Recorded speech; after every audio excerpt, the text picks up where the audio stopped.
Okay, good morning all. Welcome to the judges and welcome to all the teams in particular. We hope that you have enjoyed the challenges that have been set out in front of you and the nature in going to solve the problems of the challenges. Just a couple of quick updates.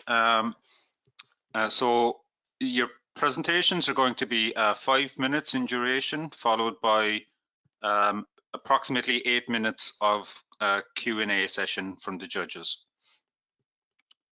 You're going to share your own screen, as far as I know. If there are any technical issues, please raise your hand or let me know in the chat section.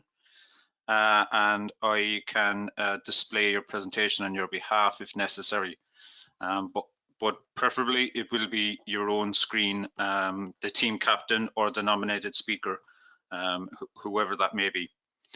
I'm going to call you in sequence. So you would have received information about the order in which you will be called. So please be prepared when you are called, if at all possible. If you don't, again, please let us know in the chat window or in the question section. Just let me know or put up your hand. I will be monitoring that at all times. So without further ado, I am going to hand over to Dr. Niall Smith, who is the head of Blackrock Castle Observatory and the head of research in Cork Institute of Technology, who is going to give some opening remarks. Well, thank you very much, Al. Thank you very much, Al, for that introduction.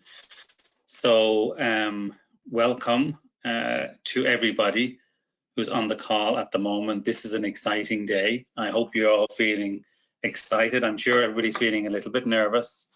A pitch can be fun, but it's also challenging, but hopefully you will enjoy the opportunity to make your pitch. We have a really strong panel of judges coming from very diverse backgrounds, and I think together their aggregate knowledge and wisdom will allow them to really assess the quality of your pitch and the potential of your pitch to go forward and deliver projects which can grow over time. So you will have seen the way that the judges are going to look at how you pitch, and I hope that you'll be able to take that into account when you're given the pitch later on this morning. The Q&A session, of course, is important, and the judges will only have 8 minutes. So I would suggest that you try to keep your answers as short but to the point as possible to give as many judges an opportunity to make their questions. I know that's not always easy, but do your best in terms of that. And just to keep in mind, and without me wishing to sound in any way preachy, because some of you are very experienced, to listen to what the actual question is and try to answer the question in a succinct way as possible. That will help you to convince the judges that you should be awarded high marks and therefore give you the maximum opportunity to take advantage of the excellent prizes on offer. So we have had a really interesting week. We've had some really great feedback from teams. Some teams have not made it to present today, and that is always the case with hackathons. It's part of the DNA of hackathons that you go into it, you learn, you try, and maybe for the next hackathon is the time you'll get to present. So for those who have got that far, well done. We really appreciate you sticking with this to the end. We really appreciate your efforts. Undoubtedly some late nights if some of the feedback that we're getting is distributed across your teams. And for those who maybe didn't come to present but maybe listening in today, we would love to continue to help you in your journey going forward. So do feel free to contact us at Blackrock Castle Observatory or Foresee, who are an organisation which we'll speak to just at the very end, not right now. This is about starting off the day. And we're all there to try to help you with your future ideas and your future careers and your future businesses. So feel free to stay in touch and to continue to explore the world of Earth observation, which is going to be so important for us going forward. It is pleasing to see that we have teams in the areas of coastal, COVID-19 and cultural heritage. So there's 8 presentations, 34 members amongst those 8 teams. So that's really quite a body of expertise now that we're going to have the privilege of listening to this morning. Because of the way that the hackathon is organized, and Al may refer to this again in a few minutes, we're going to obviously do our best to have as few, if no gaps between the presentations, so that we can really move everything through as quickly as possible. But obviously, since everybody isn't presenting and we're down to a list, if you had anticipated that it might take longer for you to be called, that won't necessarily be the case. So maybe just be prepared to be given the opportunity to present earlier than you might have otherwise anticipated. I would just like to say finally that the mentors have really been giving us some great feedback about the challenges in using Earth observation data for those who are not expert, which is all part of the hackathon. And I think there's some really good learning that we can all take from that and use that to help not just yourselves, but others going forward. So irrespective of the outcome, and I know from your perspective, I know what outcome you're interested in, but from an organizer's perspective, this has been a really great learning, which should help us to achieve some of our goals, which is to make sure that Earth observation data is used for commercial and, more importantly, actually societal good. And so we've been really enjoying so far the journey with everybody. As I say, I will be saying thanks to a number of people at the end. So I would actually ask, if you are on the presentations, just to hang on for that 5 minutes at the very end, because I think it's always nice if we're all there to be able to say thank you to people who have worked so hard over the last week. But the biggest thanks is to the teams that are about to present. And so rather than keep you in suspense, and also aware that it's no harm if we start a couple of minutes early, because that gives us that little bit of wiggle room between presentations in switching over. Because of that, I'm going to hand you back now. I'm really looking forward to the day ahead, and I hope it's going to be an enjoyable, if a little nerve-wracking day for you all, but it's going to be one in which we all learn a lot. So that's a real positive that we're going to take. So I'll hand it back to you to start to organize the first presentations. Thanks very much, Niall, for those very nice opening comments. Yes, I was going to follow up by making sure the teams do know that they can be called upon.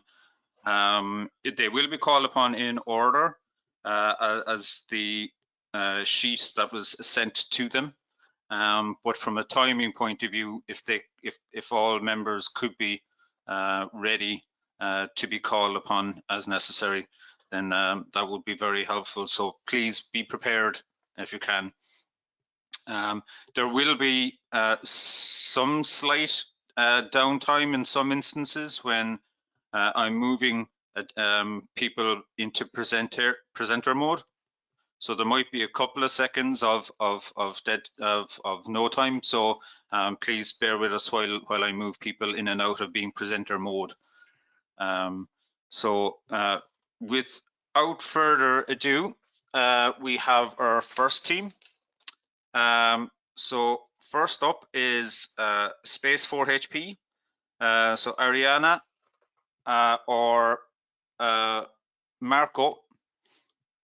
I'm going to move you over to be a presenter, and you can hopefully share your screen.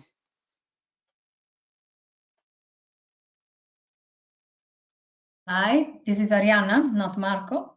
Oh, apologies. Okay. It's coming up as Marco on my screen here, so my apologies. No, that's okay. So you can share your screen or your screen. We can see your screen, and you can now, if you want to share your webcam, you can do. I just turned it off, so I'm sharing the screen, at least as far as I can see. I'm sharing right now. Is it correct? Can you see it? Yes, we can see your screen.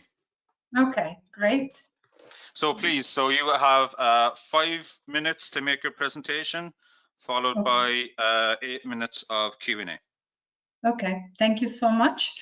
I'm presenting today Space Heart that has been created as a project from Space HP, where HP stands for Heritage Protection. And what we have been working toward is to create a tool that can effectively support cultural heritage managers. Irish cultural heritage, as well, more generically, also all the cultural heritage on the coast is at risk, as we know, due to coastal erosion, winds, other extreme phenomena that are connected normally to the weather, flood, hazards, and even fires. What we are proposing here today is an app based on artificial intelligence methods that can provide cultural heritage managers with tools that can effectively support them in monitoring the effects of these phenomena in order to safeguard cultural heritage. The app will provide mainly two things, two streams of support. One is an alerting system connecting to a ground truthing tool that can be used also from cultural heritage decision makers through a subscription.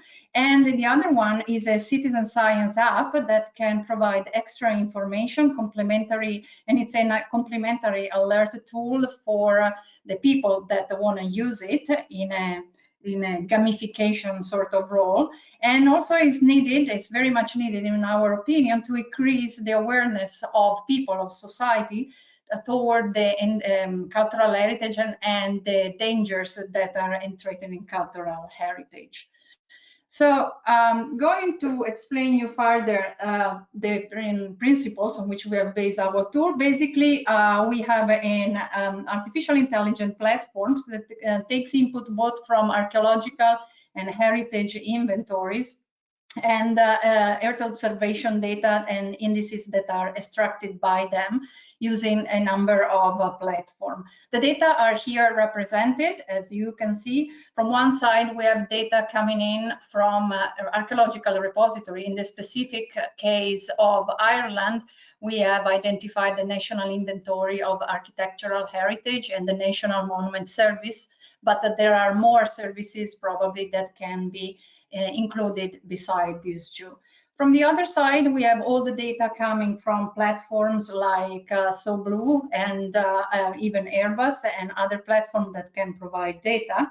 And from these, we plan to acquire from one side multispectral time series images like the ones provided from Sentinel-2, and from the other side, indices directly from services connecting to Sentinel-3, like the sea and land surface temperature radiometer that is useful for fire, the significant wave height that is useful for the waves, and so it's very specific for coastal environment. The sea surface height that has also much importance for cultural heritage sites that are near the coast, and other, we can use also other services like the Copernicus Marine Environment Monitoring Service that is very useful for damages to prevent damages from wind speed.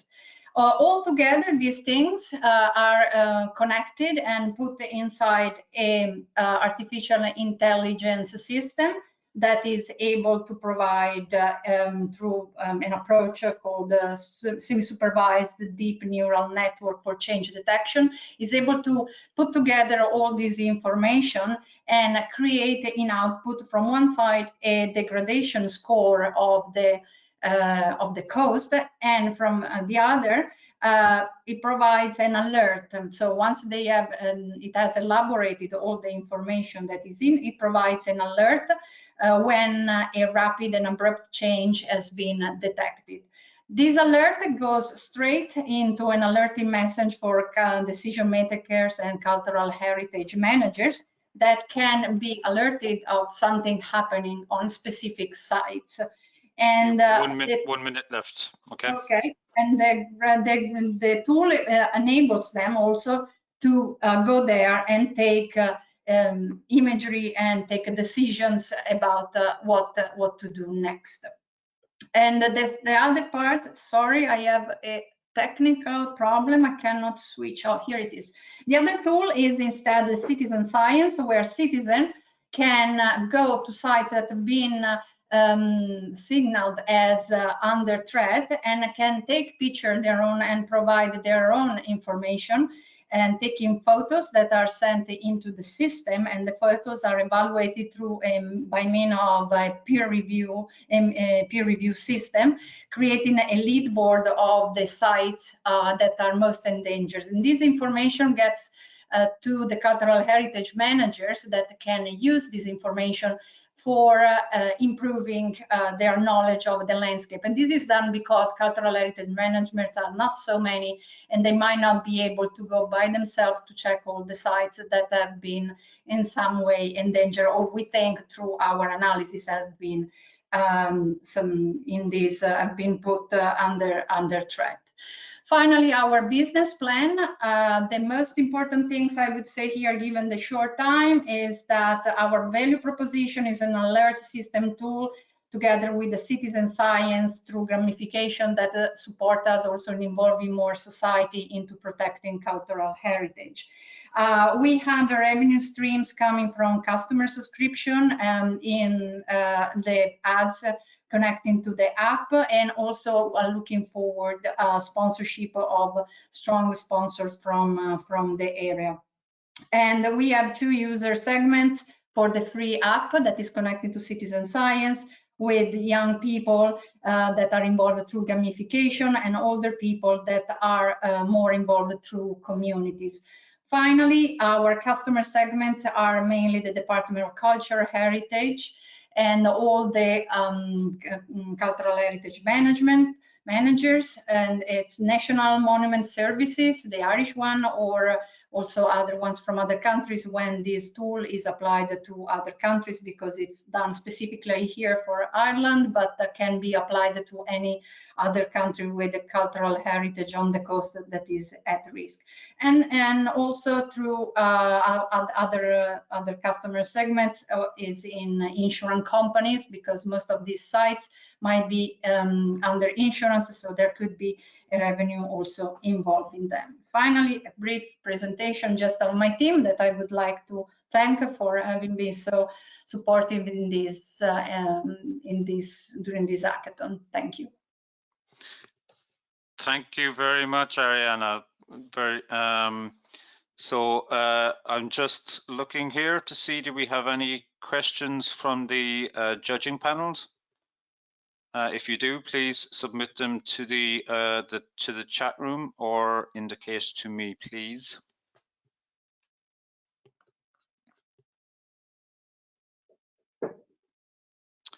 So we have Jim Casey, who is from OPW, the Office of Public Works in Ireland, who has a question. So Jim, you were self-muted. If you would mind, unmute yourself and you can ask your question, please.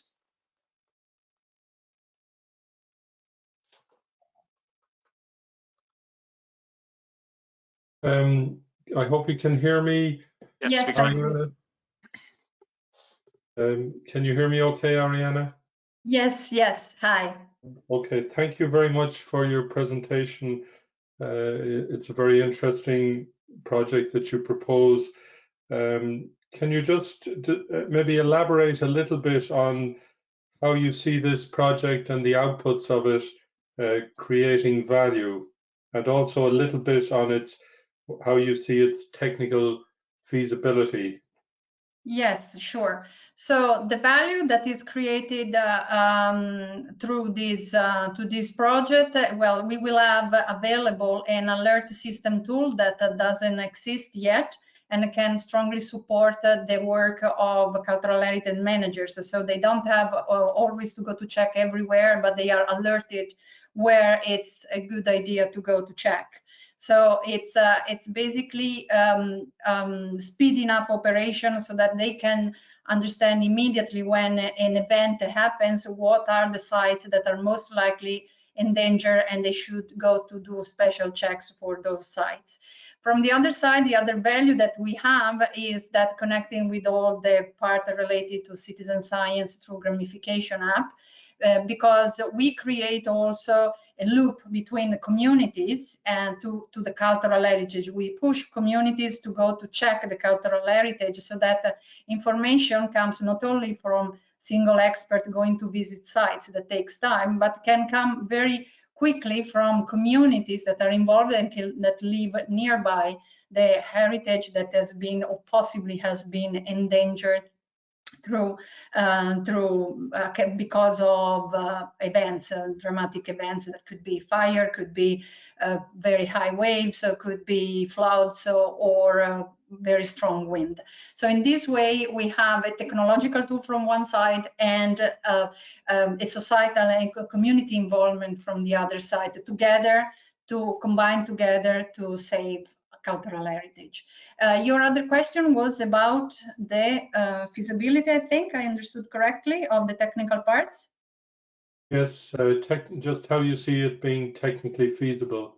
Yes, so we have been looking, and we are already working in some related fields. So we think that it is feasible in the sense that the system combines data that can be streamed directly from services from like Blue, services that exploit the Copernicus constellation, and that can be then streamed into a artificial intelligence system that provides all the needed information, because using images, a stack of images we have calculated about from the last 10 years, can easily detect the changes of the coast and also the differences happening across 10 years. So it has already some sort of knowledge and understanding of what are the most endangered areas, and compared, and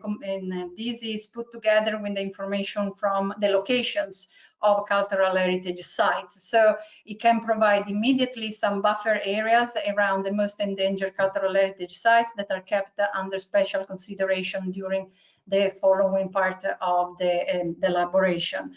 And here, when all these, this creates what we have called a degradation score that goes then into a new loop of artificial intelligence computation. And in this level, also other indices that are the ones that I have explained before are put into the loop and are continuously kept in the loop, so that every time there is an alert for a specific event happening, like the wind goes very strong, or there is a fire, or there is the potential threat of a fire, the system creates an alert that is specifically for something happening. So the alert is almost real time. As soon as the data are received, it's put in the loop, and it provides an alert that is, if not a real time, because sometimes the information, especially the indices, come out days after, but at least in a very, very short time. So it's always updated based on that,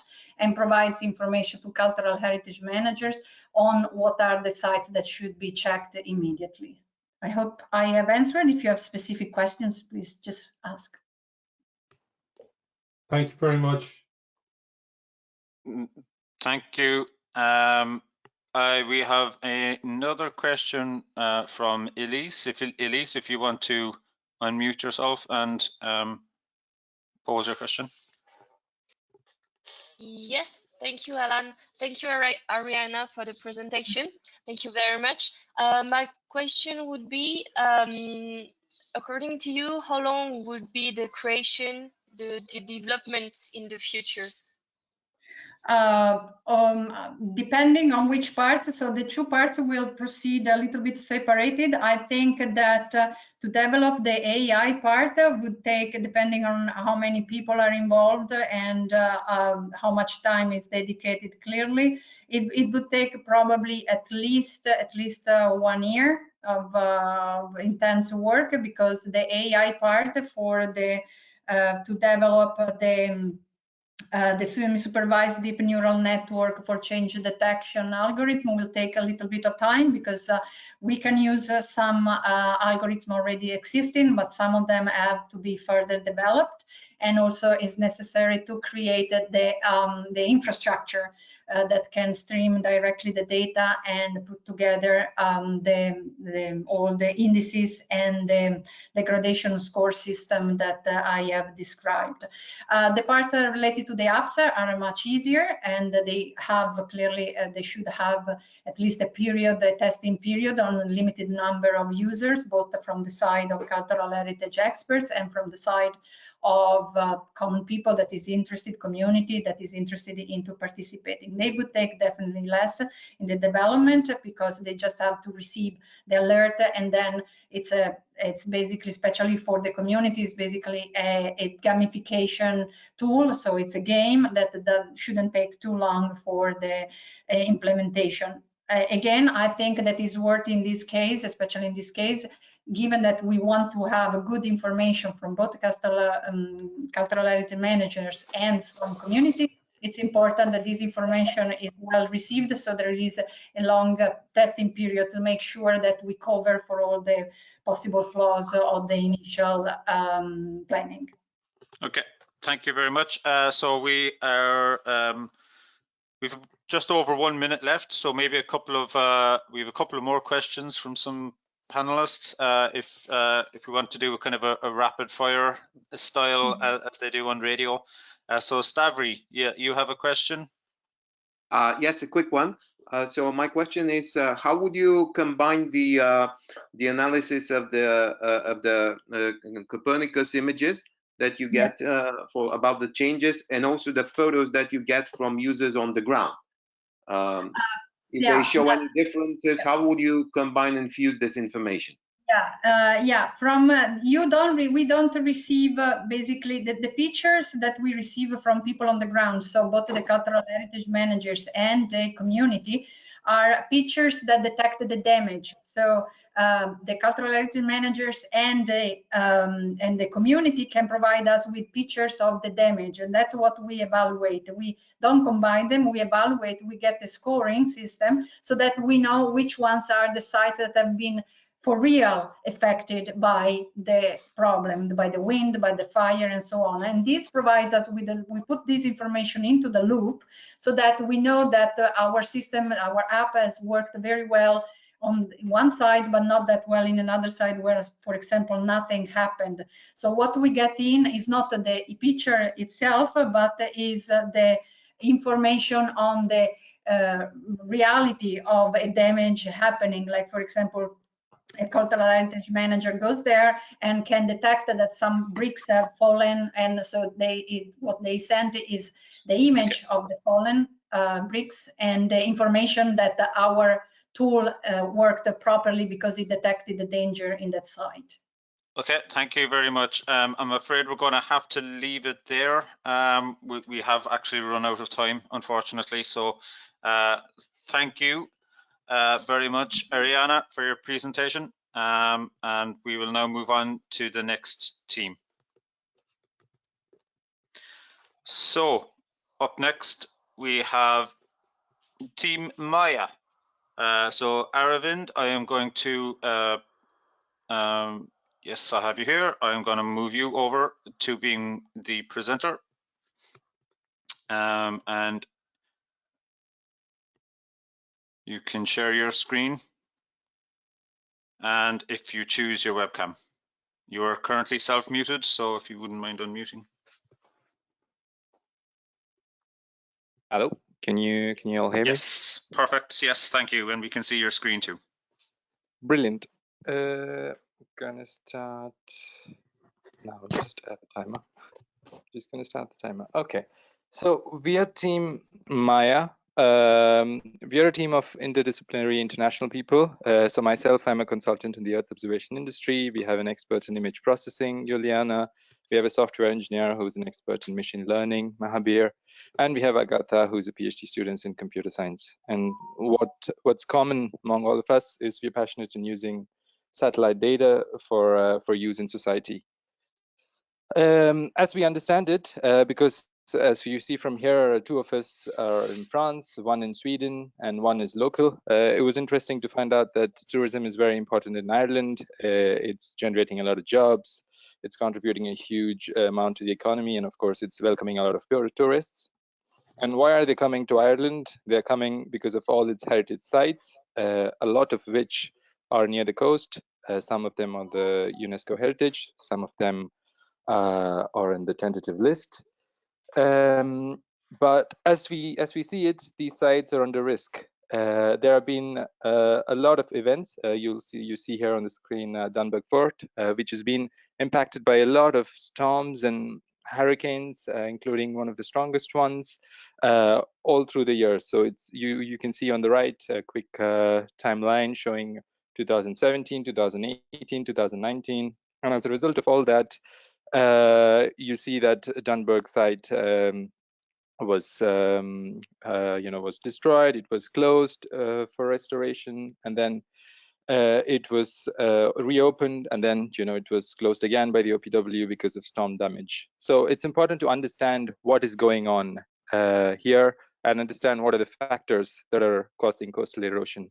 There are a few factors that cause coastal erosion. You see them on the screen, and obviously it's not only hard, but it's also important to let heritage site managers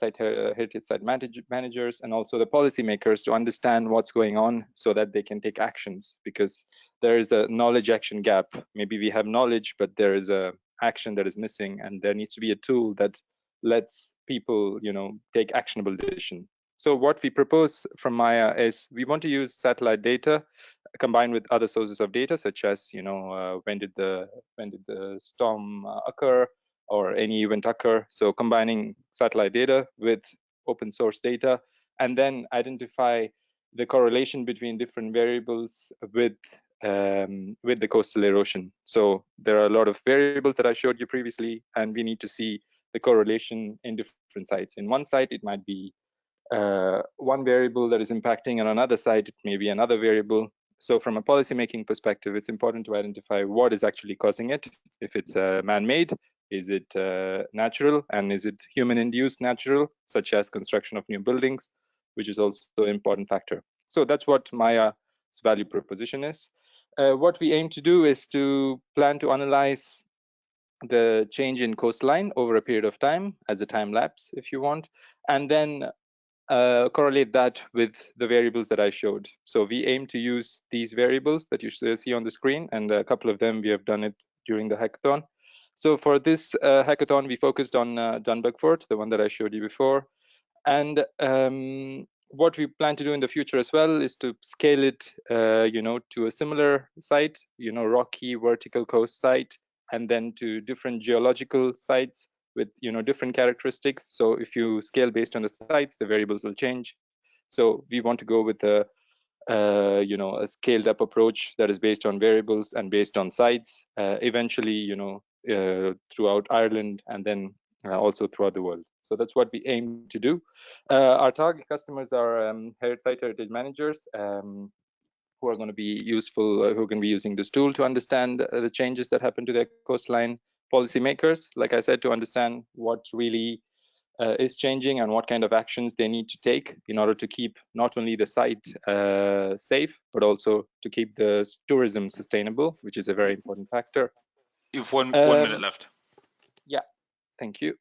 So what is the revenue stream we plan to use? It's a web tool that is going to be used by site heritage managers and, if needed, by policymakers. We plan to go for a yearly subscription model. However, for the first year, because we are not domain experts in coastal erosion, we plan to work with OPW and a few other organizations in the first year where they can access the tool for free and identify and kind of give interactive feedback like an agile development process. So during that course of time, it's going to be free. but that's what we aim to do. Key partners, the ones that you see for satellite data, Copernicus and Airbus for high resolution. And what we did manage to do in this hackathon is to see the change in coastal detection over a period of time. So you see, we tried to map that based on Sentinel-2 data, and then we drafted the and then we drafted the distribution for coastal change. We also mapped the change in vegetation over a period of time for every trimester between 2016 and 2020. It's been fairly stable, but it's probably because Danberg was closed a lot of time and perhaps tourism did not occur a lot. So finally, it's important that we need to understand what's going on with coastal erosion, and we need to visualize these changes that you see on the screen for better policy-making decisions and also for supporting the heritage site managers. Thank you very much. Thank you very much, Arvind. That was team number 2, Maya. If there are any questions from the judges, would they please put up their hand for me now, please? So we have a question coming in from Jim. Jim, if you want to come in with your question, then please do so. Yes, I hope you can hear me. Yes. Chandran, thank you very much for your presentation. I think you might just elaborate a little bit on the technical feasibility of your project and your proposal. Maybe elaborate on that, please. Absolutely. So what we intend to do, which I did not mention a lot, is to leverage on data that's already available and make it a tool that is more of a, for the lack of a non-technical word, a breadth-first tool that includes a lot of variables that are related to coastal erosion. So if you're talking about, if I can quickly go back to this slide where I show so for sea level rise, there is a product from Copernicus Marine Services. We plan to use that. For ocean temperature is the same. For change in vegetation, we plan to use NDVI. For geological characteristics, we haven't taken into account for Dunberg because that's not what was there in the top list of variables that are impacting. And again, for weather conditions, we plan to leverage on data. So essentially, this tool is a tool that integrates different variables that are out there, easy to use. First from open source data, such as Copernicus and Copernicus services, as well as then move on to Airbus data and Airbus products that can help us get the data for these variables. So our focus is more to focus on the visualization and usability aspect than focus on the scientific aspect. Of course, we plan to work with scientists and researchers to find out how these tools are interacting and among each other and also along with coastal erosion. But our tool essentially aims at being an integrator of variables, leveraging on what's available in the market and also open source. Thank you very much. Thank you.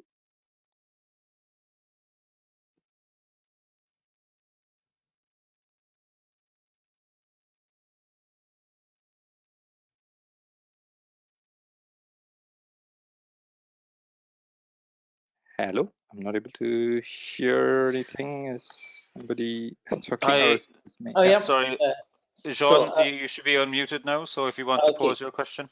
Yes, thank you. I didn't notice I was unmuted. I have just one question, because I understand that this application is, I would say, divided in two parts that are almost independent one from each other. On one hand, you have the coastal line, I would say, monitoring, and on the other end, it's the monitoring of the cultural heritage sites. And I will have just one question related to this second part, cultural heritage sites. What would it take for you to maybe extend the application or the scope of the application towards the cultural heritage sites that will not be along the coastal line? That's a good question. again, it depends on the variables because as you see, there is one site that we focused on. We looked at a few candidate sites before we started. We ended up with Dunburg because it was one of the most impacted. To move it internally to non-coastal areas, there are some variables I would imagine that are still contributing, such as the human activity part, which can play a huge role. So when we extend the tool and have an algorithm that leverages on change in appearance of buildings, I think those are variables that can be extended to the land. I would also imagine change in vegetation is also another variable which can be correlated with non-coastal areas. But yeah, I think off the top of my head, I can already see a couple of variables that relate to land. I might also imagine geology plays a part, elevation altimetry plays a part. So if you look at Sentinel-1 and we use that for sea level rise, again, we can use kind of the same SAR data to identify elevation models and see how things have changed, use interferometry from Sentinel-1 again to identify how things have changed, if buildings have moved, etc. So it's a matter of just adding a variable, but then I think we would take a phased approach, like I mentioned here, where we would go with sites that relate to our variables, so mostly along the coast, and then also along the coast, but maybe different geological, and then go on to different geographical locations in Ireland. But yeah, I think that's definitely something that can be done in due course. Thank you. Thank you, Jean-Jacques, for the question, and thank you for the answer. We have probably only time for one last question. So George Bullman, who is Center Manager, Operations Manager, excuse me, in the Rubicon Center in Cork Institute of Technology. If you wouldn't mind unmuting, and you can pose your question, please. Thank you. Okay, you can hear me? Yeah. Yes, we can. Yeah. Okay. Good. Okay. Very good presentation. A lot of research in a short period of time. So well done to the team.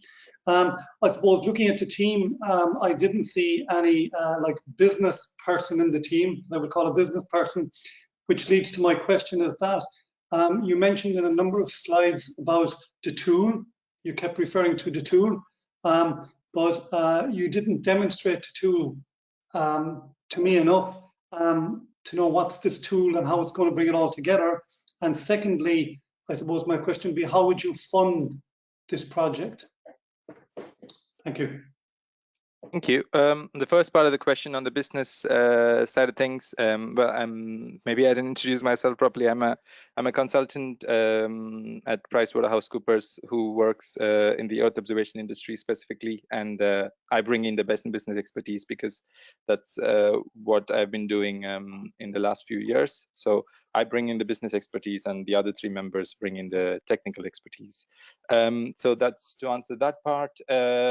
To answer the part about demonstration, well, the demonstration that we wanted to do was to bring together these two elements in one browser, but then and then we wanted to create like a video time lapse, but then I think the logistics of adding a video and all that just made it complex for us in terms of organizing it. So what we decided to do instead was to show how we imagine the tool to be. So in a sense, for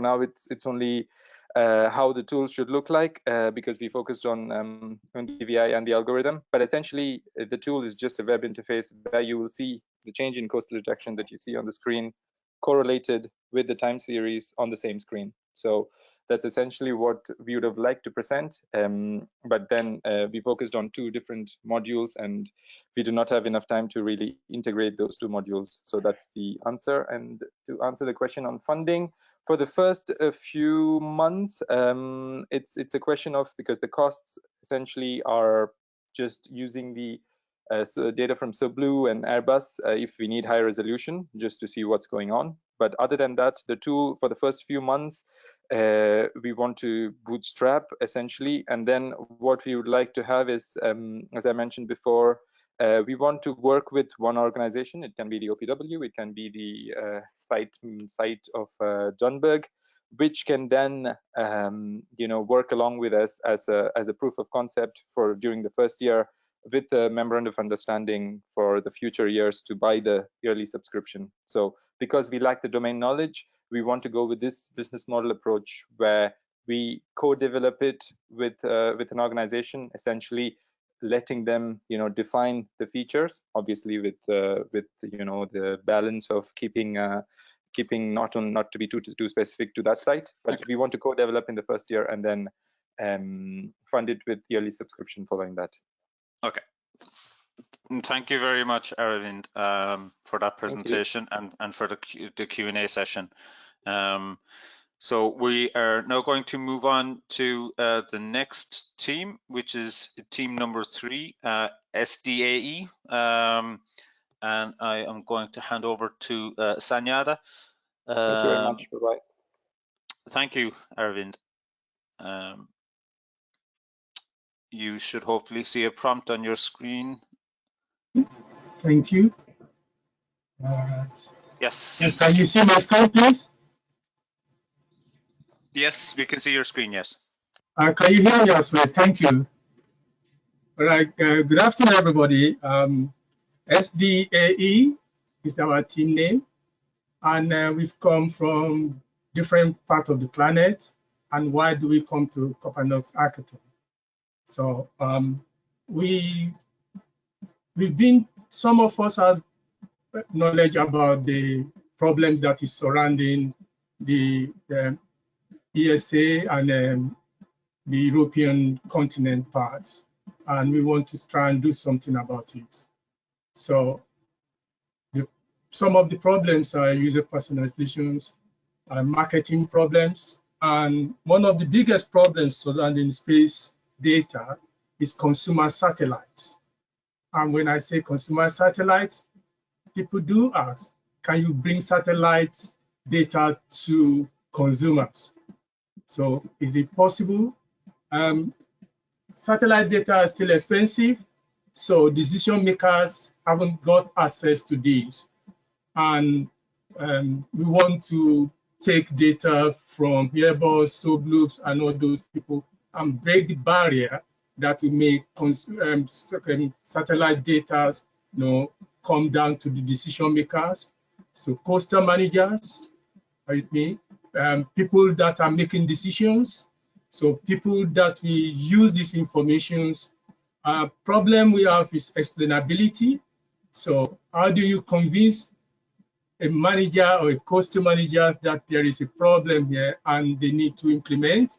They will need to be able to evaluate. And how do they go from that point into another way of making decisions? All right.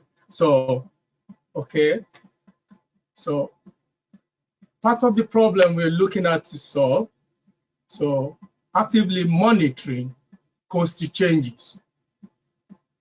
Actively monitoring coastal changes in near real time. In near real time, we want to make sure that changes that are taking place, people are informed, not when they are retrofitting, but when the right time to make decisions comes. They should be able to select appropriate, tools, materials, resources, and they should be able to see what implications are if the things are left too late. And one of the things we want to do is to make sure that those information, those data are digestible and are available at the right time, to the right people that are making those decisions. So in terms of tools, we believe that most of the current resources in terms of platform, from platform as a service, software as a service, infrastructure as a service, are not in the hand of those people. Currently, target is on the developers. So I myself, I developed, you understand, I teach data science. So, but again, bringing this information to the street and to governments, decision makers, politicians is an important need to make it more explainable. It needs to be interpretable. So the predict and the description of it and preventive part of it. These are decisions by the politicians. These are people that we managing the coast that we so we believe that this is something that is missing. That's the missing gap. Okay, so in terms of water and land classifications and product solutions as well, determining the shorelines, okay, and area of interest.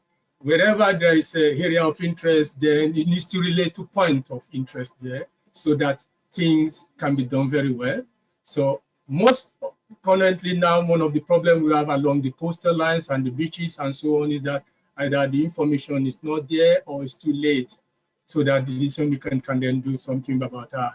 So in terms of land properties, weathers, rains, and sea services and so on. So this information we need to come in and for people that we make use of it. So one minute. Thank you very much. So we also believe that reliable product solutions have to be there in that form of adaptations as well. Okay. The cultural heritage about it and the potential use of it as well, we need to be coming into that environment into the property and owner managers to be able to make. How we earn money, we're going to be on the community driven, and we're going to be having GPL and working with communities, subloops and boss and so on. But we want to take those things down to the consumers. So that's the main aim that we have in here. Okay. Background-wise, well, we have Agile. I'm lecturers. Okay, Diego is also a master in degree in marketing and so on. So Elaine is also a data science, and Elaine is also a marketing manager. So we all combine together. Of course, we are in different parts of the world, but we do communicate. Technology has come to the point where things are going to be so. Infrastructure is important. Okay, so we make it accessible to everybody. Okay, it's going to be community driven, and there's going to be more things to be inside it.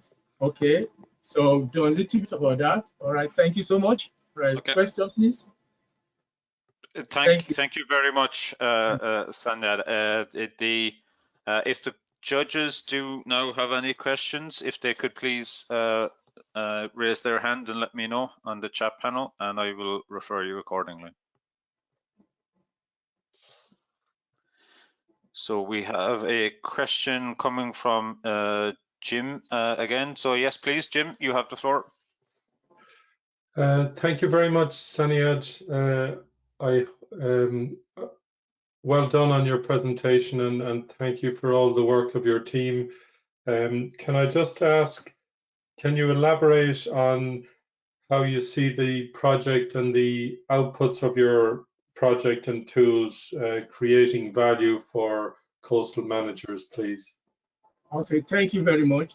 Like one of the biggest problems we have identified is that if you see my screen, this is the island coast. So how do I explain the erosions, water depth, and the flood to a coastal managers? So it's one of the biggest problems that we have here. So we plan to create a platform that we take, satellite data. Over 2 nights, we've processed data, but a lot of them are either 2 gigabytes, 5 gigabytes. So data slicing is a consumable and intensive and time taking. So this is where we're going to come in. So just like an insurance broker, we would demystify and take into the market those inform. So the data are there, but we need to be able to give it to those people that we consume it at the right time, and that's what we are planning to do. So we're going to have a platform, and also when it comes to the decision maker in coast areas, we're looking at what we call satellite of things, so that things satellite information and coastal information and environmental and geospatial information can be consumed and can be used for making decisions in near real time. Thank you. Thank you. And can you also elaborate, please, a little bit on how you see this being technically feasible? It is visible in the sense that we have resources that can be used by by coast managers. So currently we've got some platforms that we are looking at, although it's not fully ready. On here we've got we've taken things like data. If you see my screen, so we've already started to look at that so that when they come here, they do it in form of explorable. So they'll be able to explore the data. We present a platform for them where they'll be able to use those data and make use of those data. Like I said, currently most data are for developers, and we want to take that, working with SoBlue, Beerballs, and all those, take those platform back down to the consumer side. So we're going to be stacking up a platform that we complement, Beerballs, SoBlue, and all those people. Thank you very much. Yeah. Thank you, Jim, and thank you, Sanyad, for those answers. Are there any other judges that would like to pose a question at the moment? If you do, please indicate to me.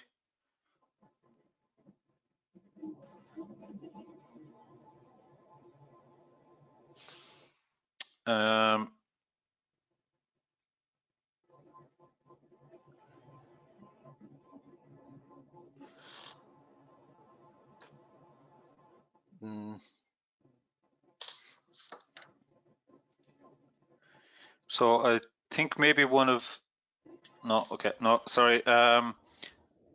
No, that's not a question. So I think we will move on. So thank you very much, Sanya, for that presentation. Thank you so much. So we will move on to team number 4, which is Team Moher. The team captain is Patrick Hartigan. Patrick, I'm going to make you presenter now, so you should get a prompt. And if you could please engage, then yes, we can see your screen. Can you hear me? And we can now hear you, yes. Very good. Okay. Very good. I think we're ready to make a start. So welcome everybody. Good to be talking to you. This project is called CHOPS. 2 important words on the screen right now are operations and service. This is not about long-term planning. It's about day-to-day operations of the OPW, and particularly situational awareness for OPW personnel. The site that we're going to refer to throughout is the Skelligs, UNESCO World Heritage Site, 13 kilometers off the west coast of Ireland. 160,000 visitors every year, who are welcomed by 10 OPW guides who live on the islands during the summer months. What we're going to propose are 4 services. The first one is structural degradation. Here we can see in the first image, 2 Pleiades images, time separated, the degradation of a heritage structure. But more interesting for the Skelligs are degradation of walls and footpaths. As one of the other presentations mentioned, there has been substantial incidents of degradation during the winter months. And therefore, we've been looking for evidence that we can show using Pleiades 0.5 meter resolution images, degradation to footpaths. We couldn't find degradation to a footpath or a wall, but we could find one being built. And on the second image, it's very obvious the restoration of that footpath, which is in fact in central Dublin. Going on to our next service, which is about cliff erosion. we were unable to demonstrate this with 2 consecutive Pleiades images. However, we've got Pleiades followed by Spot. And even with that combination and the different resolutions involved, we can show cliff erosion. Our third service is about vessel detection. Here we've used our own code developed in Python using an online library so that we can detect vessels which are showing a wake, even when they're not keeping a constant course. The one at the bottom of the screen is changing course. We can still detect it. We can also detect vessels which are not showing a wake against a poorly contrasted background of the sea surface. Our proposed vessel detection service will also rely on data from an AIS satellite service from marinetraffic.com. Our third service is wildlife. Almost by accident, we found in the first image, which is Pleiades, we managed to find what we believe is a whale on the surface. And we believe it's attended by quite a number of gannets. What tends to happen is that when whales are feeding near the surface, gannets congregate in great numbers. And we believe that this is easily detected with resolution of 0.5 meter, as in Pleiades. So how are we going to bring these services together? The OPW personnel on the Skelligs would have an app which accesses the 4 services. The primary function is to help them and the visitors to avoid danger through dangerous structures or rockfalls. Other purposes are to warn the OPW personnel of the arrival of one of the ferries bringing visitors to the islands. The next is a wildlife service so that they can inform visitors better about wildlife in the area at the time. The OPW personnel themselves can upload photographs of damage to structures or rockfalls to corroborate or otherwise the EO images. Managers, OPW maintenance managers on the mainland would also have the app. They would use it particularly during the winter months for having lots of advanced warning of damage to the structures or rockfalls, so they avoid the situation where they're going into the tourist season and experiencing that there has been damage without them knowing about it. They're also warned of unauthorized incursions of vessels onto the islands. There's another structure on the Skelligs, which is that of the Lighthouse Authority. Their needs, both for personnel and infrastructure protection, are very similar to those of the OPW. Some of the services which are described are also of interest to the energy sector. So we have 2 value propositions. The first is protecting offshore personnel. The second is protecting infrastructure. We see the lighthouse authorities and organizations like the OPW requiring both.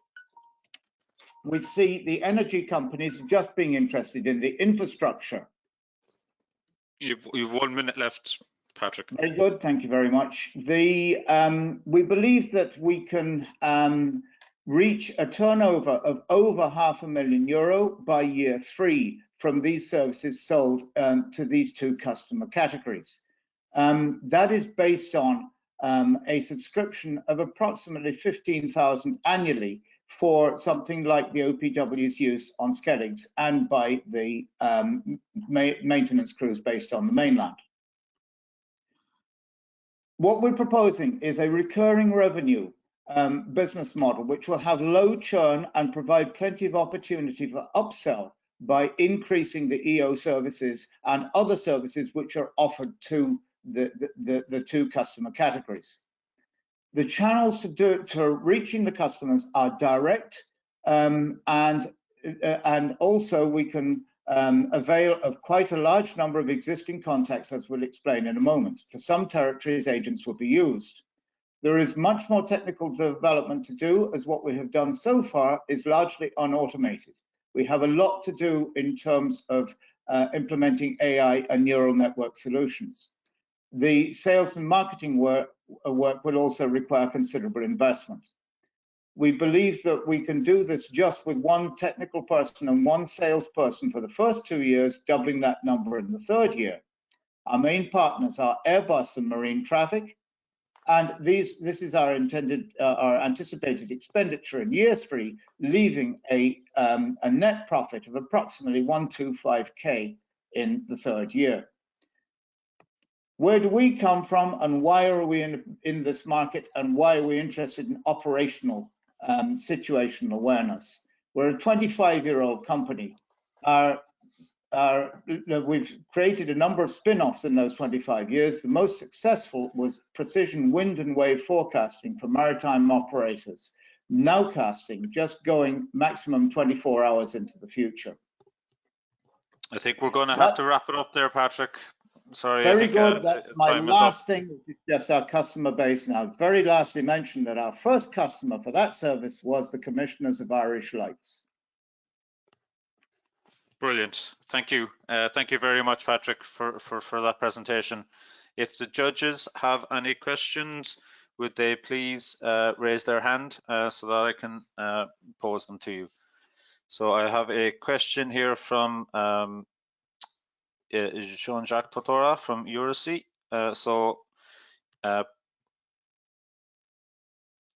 Jean-Jacques, if you want to unmute, and you can please pose your question. Yeah, thank you. My question would be about the scope of the application that you introduced at the very beginning of your presentation, focusing on the day-to-day operations of a PW.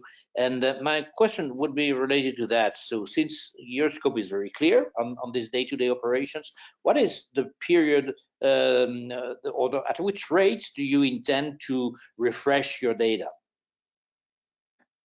Okay, a lot of this can be done over quite infrequent periods. For example, one of the most valuable things we believe will be detecting structural damage and rockfalls during the winter months.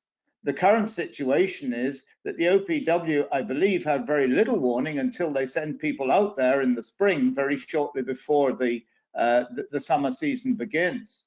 So even if they were weeks or months apart, it's still doing much better than the status quo. In terms of ship movements, this is probably, there are two separate things here. One is the ferries during the summer seasons visiting the island. This would largely be the AIS satellite service from marinetraffic.com. But what we anticipate is ship movements which are correspond with unauthorized visits during the winter months. This could probably be done as a hindcast. If something damage has been done on the island and it's wanted to know which vessels were in the vicinity, this could be done on hindcast. Okay, thank you. Very good, thank you. Next up, we have Mr. Jim Casey again. Jim, sorry, you should be unmuted now. Thank you. I hope you can hear me, Patrick. Indeed, yes, Jim. Hi. Thanks very much for a very good presentation.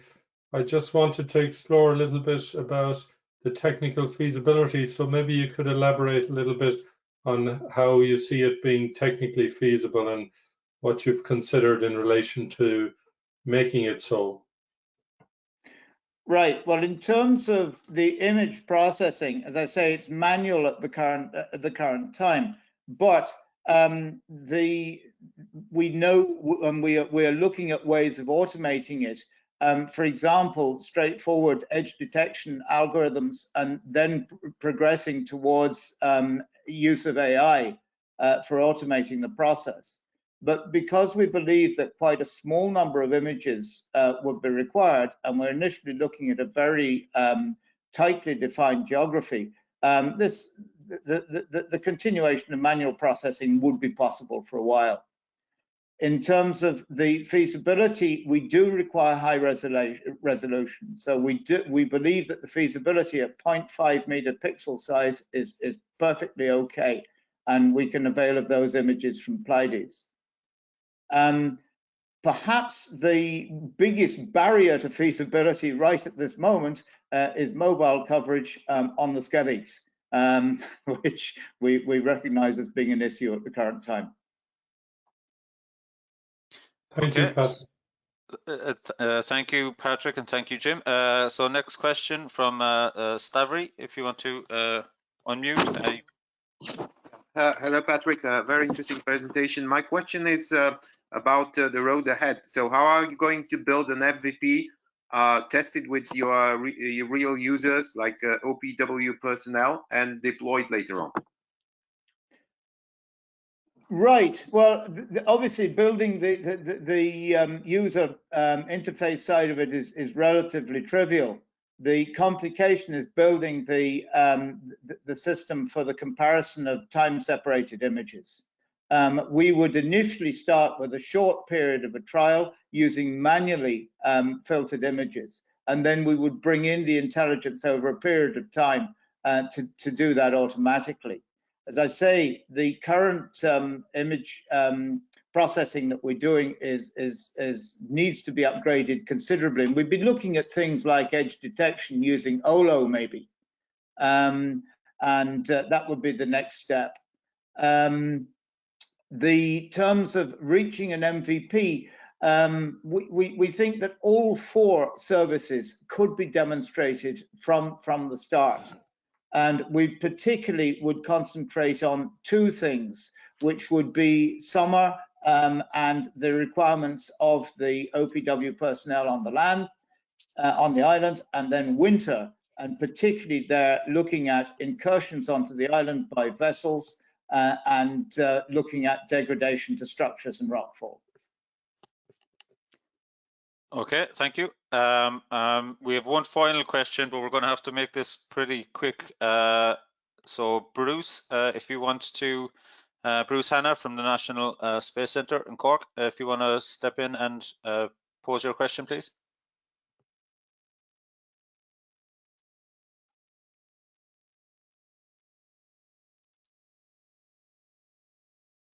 Bruce, you're...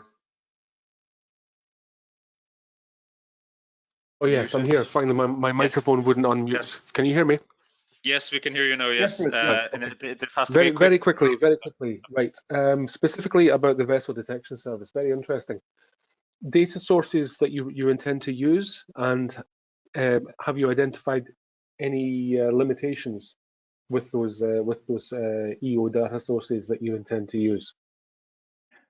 Right. The threat to the Skelligs is probably from small vessels, which is bad news, but it's probably from small vessels in steady, calm seas, which is good news.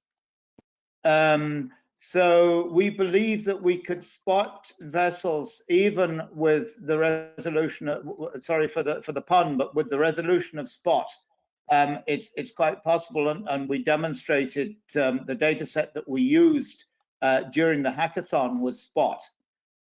With Pleiades, even better, with the 0.5 meter resolution, we should be able to adequately identify small vessels. We do, of course, have the second means of identifying intruding vessels, which is the satellite AIS service. If the vessel is carrying an AIS transponder, that's fine. And then we only use the satellite, the image identification, if they can't be identified through AIS.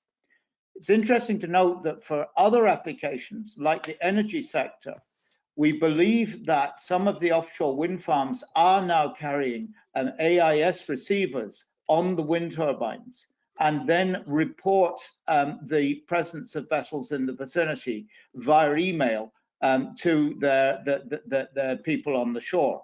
Okay. This, Patrick, of course, I think we're going to have to... Okay, please go ahead, yeah. I think we're going to have to leave it there at this point, if that's okay. We need to move on to the next team to keep our schedule together. That's fine. Thank you very much indeed, Alan. Thanks, everybody. Thank you very much, Patrick, and for your presentation. So next up, we have team number 6, which is the TSSG, and I'm going to Stephen Davey, I'm going to make you presenter. Again, you should see a pop-up come up on your screen momentarily.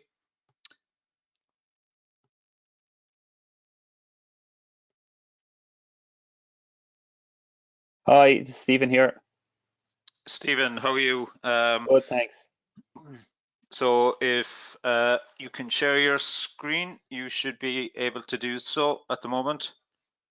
Yeah, I'm just going to look at it here.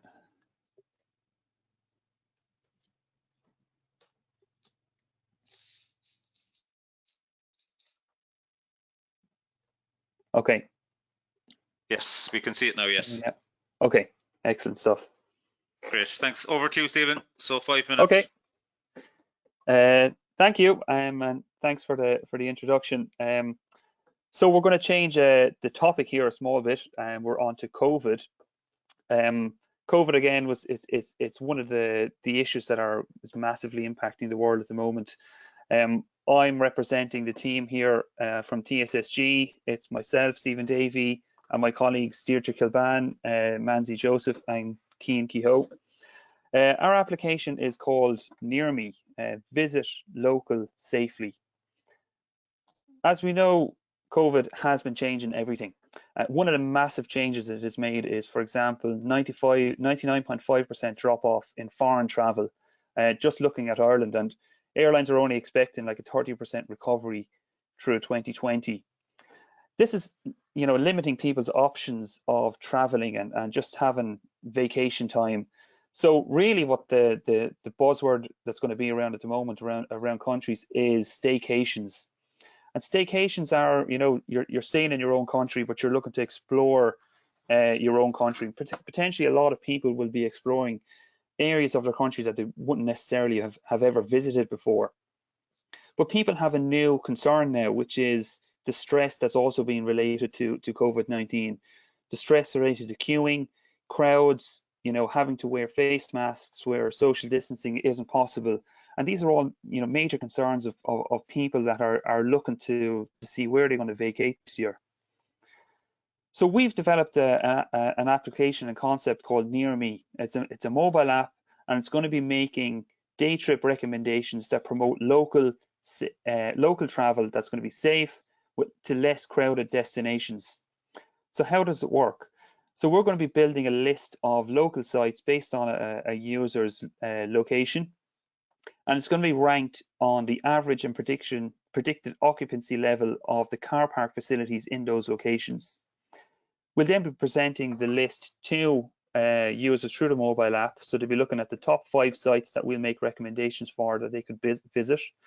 And we'll be modifying those top 5 suggestions so that the same top 5 doesn't appear to everyone. And what we're trying to do is balance out those recommendations across people that are looking to visit sites, so that then the person can pick a site and they can either book in to visit the site if they want to give advance notice of traveling, or if in a lot of places where you can't pre-book, such as parks and beaches, they'll be able to say, we'll just check in to that place, but they'll have the peace of mind that there'll be less likely to be large crowds, or there will be availability of parking in those places. So how does it work? So we'll be using Earth observation data and satellite data to analyze outdoor car park capacity and usage over time, and building up a profile of sites that we're going to support on the platform. Tourists are then going to be asked, potentially tourist sites are asking customers to book in advance before they get to the site to make sure there's availability. But if again, for those places that don't have the booking facility, our app will be able to make recommendations so that when they turn up to the site, there'll be much more higher chance that there'll be availability of parking. And our recommendations, again, it's going to lead to a much more balanced visitation of these sites. And also sites are going to be potentially facing a reduction in their own capacity, so they won't be able to actually meet the demand that's potentially going to be put on these sites. So what they'd like is for the demand to be spread out a bit more gradually throughout the day, so they can actually meet with that demand. we're looking at the technology and the technical feasibility of our solutions. We were looking at satellite data with the 0.5 meter resolution, and we've done some experimentation on car detection, also car park capacity estimation, and we were looking at particularly the you only look twice algorithms. There's also availability of APIs from Airbus that allow you to do car counting through satellite imagery, and we'll be using this imagery to build up profiles of car park usage throughout the year, and again inform that ranking in the mobile app. About a minute left, Patrick. Or okay. Sorry, Stephen. No worries. So we're looking at the market opportunity. Alone this year, Ryanair has lost 200 million euro due to COVID-19, and that money is potentially available for people to reinvest into staycations or holidaying at home. Also, deposits in households have rose by 3 billion euro during April, so there's a lot more disposable income that's potentially available and waiting for people to go out and spend once the restrictions from phase 3 have been lifted. People will be looking to spend, but in a more constrained environment. So they're going to want advice on where they can take trips safely and in the less crowded environments. And again, in the meanwhile, tourist sites are going to want to be able to spread out that demand throughout the day. The revenue model we're looking at is potentially charging sites for preferred sponsorship or preferred mentioning through the app, or if they want some content in the app. We'll be supporting advertisements to local food and beverage places, and also looking at potentially data analytics that can be built up around car park usage and potentially sold on to councils. Again, the team is led by myself. I've previously done startup companies looking at footfall around metropolitan areas and urban centres. Deirdre Kilban has expertise in experimental physics and mathematical physics. And we have 2 interns on our team as well, Mansi Joseph and Keen Kehoe, that are basically experimenting with mobile apps and websites and computer vision applications. So our next steps is to look to secure funding potentially for mobile app development through either Enterprise Ireland's Commercialisation Fund or their Competitive Start Fund, develop further the car counting and the car capacity estimation algorithms, and potentially even looking for an ESA proposal to access planet imagery data to help us, further, diversify the sites that we can cover with our application. So that's Brilliant. Me. So that's near me. Visit local safely. Thank you. Thank you very much, Stephen. And we have a question in from Bruce. Bruce, if you want to unmute and pose your question, please. Yes, very, very interesting logistical problem that you're looking to address here. My question is with regards to the refresh rate of the information and with the source information. Do you have any handle on that at all? Shall we say the source imagery that you're looking? Yes. Yeah. So one of the data sources that we were looking at potentially that could be available to us is the Planet satellite data, and they would have daily imagery of those kind of car parks, but they're also looking to increase the availability of their data over the coming year with more resolution, which would be up to 5 snapshots per day. But we don't think that we'll need, it's going to be more historical data we'll be looking at to build up the profile of car park usage, and to be able to come up with some kind of predictive models around when car parks are going to be hitting high capacity. We would be, initially, it would be ideally we'd be looking at least daily snapshots of at busy intervals. Brilliant. Thank you, Stephen. We have another question here from Jean-Jacques. If you want to unmute, please. Yes, thank you. Very interesting presentation and very original application idea. The question I have is that at the very end you mentioned this possibility to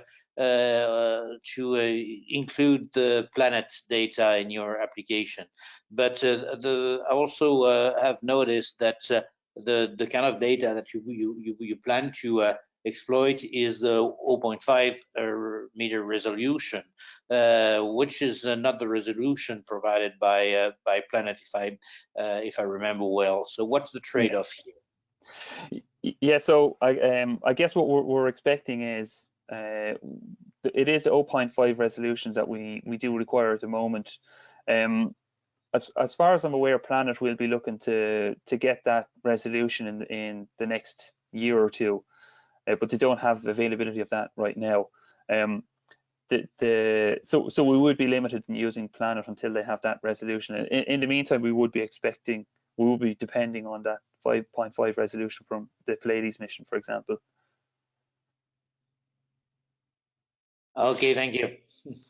Thank you very much. We have a another question from the audience, actually, so I'll read it out.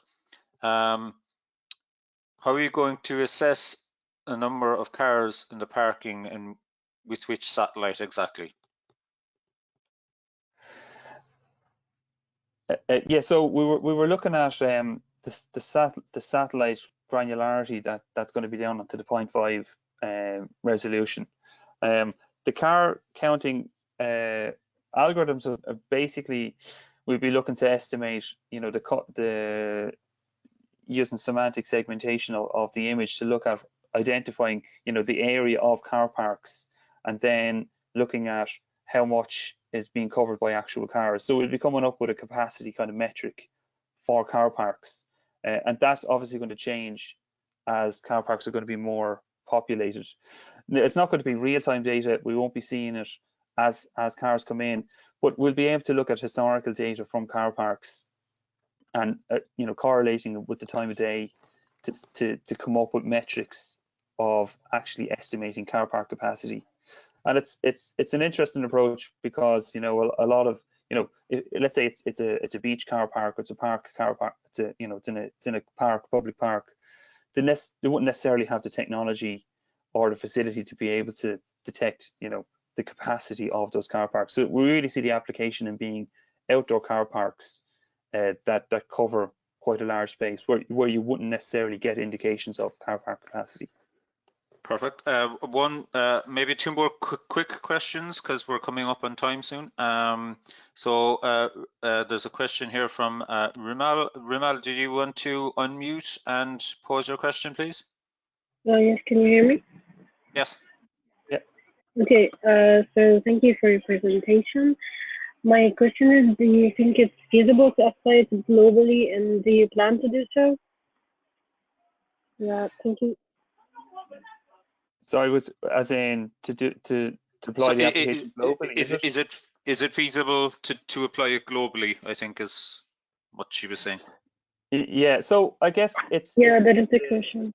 Yeah. So the deployment, you know, if the satellite data is global, then the application could be deployed. You know, in theory, it could be deployed anywhere. The idea would be that you would have to onboard car parks and tourist sites, you know, on a one-by-one basis. So you'd have to, you know, carve out where are the car parks and then do the analytics on that. So the only limitation would be actually the speed at which you can actually onboard new sites. But I don't see any limitation globally on deploying this application. Okay. So we've one very quick question, and I'm going to have to put a 30-second limit on this one from Jim Casey. Jim, if you want to pose your question quickly and make it a quick reply, please. Yes, Stephen, do you foresee any technical feasibility challenges, and how would you overcome them if so? Yeah, so what I see the main technical difficulty in the application is building the actual prediction model for the car park capacity, and that's something that we have expertise on the team in, you know, the mathematical physics expertise that we have that will be helping to look at that. Okay, perfect. Thanks, Jim.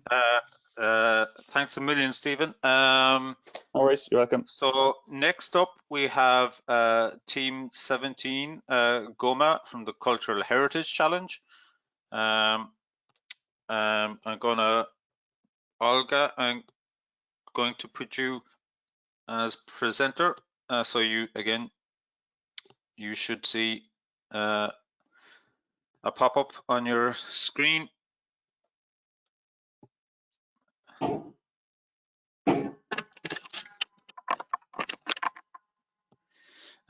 So if you have not, then please inform me. Yes, I can hear you now. Yes. Just a minute.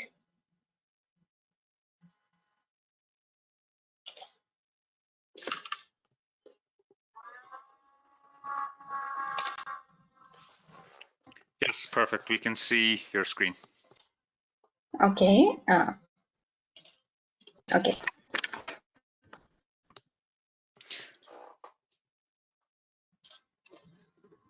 Do you see the screen? Okay. Yes, we see the screen, and your okay. 5 minutes starts. Yes. So I'm presenting from the Goma team a tool. We call it the Mind Monitoring Tool. This is for masonry arch bridges in Ireland using Earth observation data. The team is consisted of Georgia Carlusi, myself, Michaela Carazano, and Athanasia Tobolidi.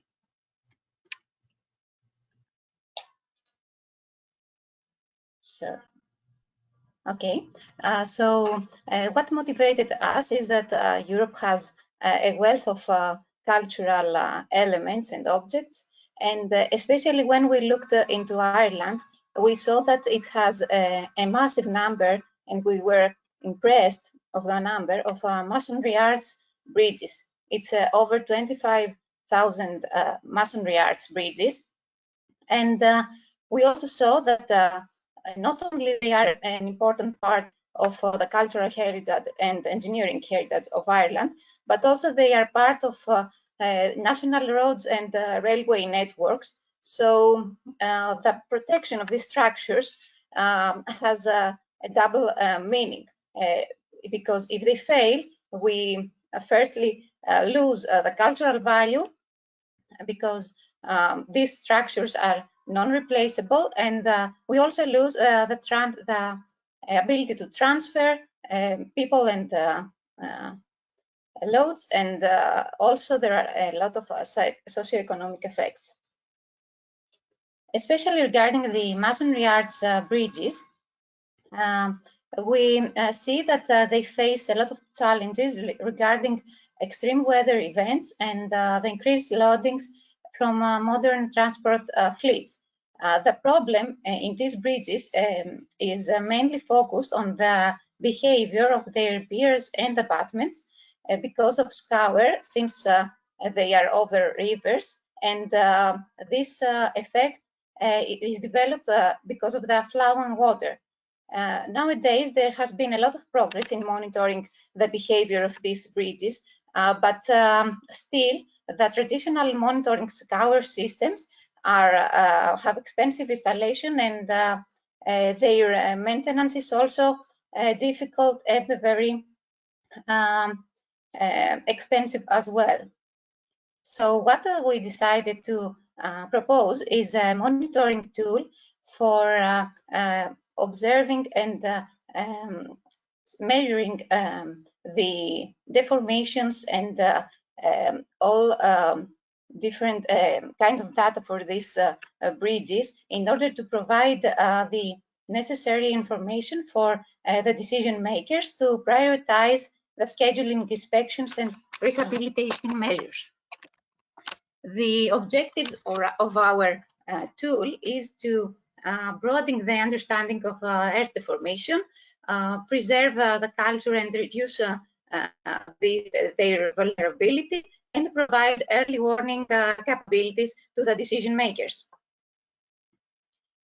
So what we think that the added value of the mine tool will be is that it will help evaluate the flood risk based on the bridge location and the flood maps, monitor the bridge deformations, and so the riverbeds that the bridges are cross over, and potentially help to classify the bridges regarding certain thresholds for the observed deformations. This will be an important tool to support the planning for interventions and also to support on-site inspections. So this tool has potential users, and these can be the cultural heritage managers, authorities that are responsible for transportation networks, and also civil protection authorities. You can see here the services that can be assisted with our tool regarding these stakeholders. You've a minute left. A minute left? Yes. Okay, so this is a case study that we selected, and these are the bridges that we selected based on the flood events on February 20th. And this is the workflow of our project, the data acquisition, data processing, and the products of Mind tool. So here is what our research was for the bridges: the geological data, the hydrological data, the land cover, the radars data sets and optical data. And what we propose is a bridge inventory, deformation maps for bridges, and their correlation to floods, the delineation maps, and also riverbed changes, flooding maps, and then geotechnical analysis based on geotechnical methodologies regarding failures on slopes and on foundations of bridges. Here you can see the methodologies that we're going to use and put some thresholds in the time series deformations of the bridges to understand if they they are gonna fail or not. So what we propose is 3 different kinds of services: a full package, and a light and a full Earth observation package. And here are the here is the business model canvas, the key partners that we intend to have, and how we are gonna develop our tool. Thank you very much. Thank you very much, Olga. We have a question from Jean-Jacques. If you want to come in and pose your question. Yeah, thank you. Thank you for this interesting presentation. And actually, it's quite clear that you would have had much more to say today. But I would have just one question, because one thing maybe you might have elaborated a bit more during the technical part of your presentation. What are the major technical challenges that you have identified for the successful development of your application? So what we are going to do is to have open data from the Sentinel satellite. So regarding our data is from Earth observation, I think we have already elaborated it. And also what the challenges are to gather all the other information regarding the geology, as you see here, structural data from the bridges regarding the type of construction. These are kind of challenges. Also, as you can see here, a challenge also is that we will put this all information into GIS and have different layers. But we are a team of 4 scientists, experts, each one in her field. I'm personally a bridge engineer. We have a geotechnical engineer and 2 Earth observation specialists. So I think regarding the technical part, and of course also the business, we have elaborated almost all the technical aspects.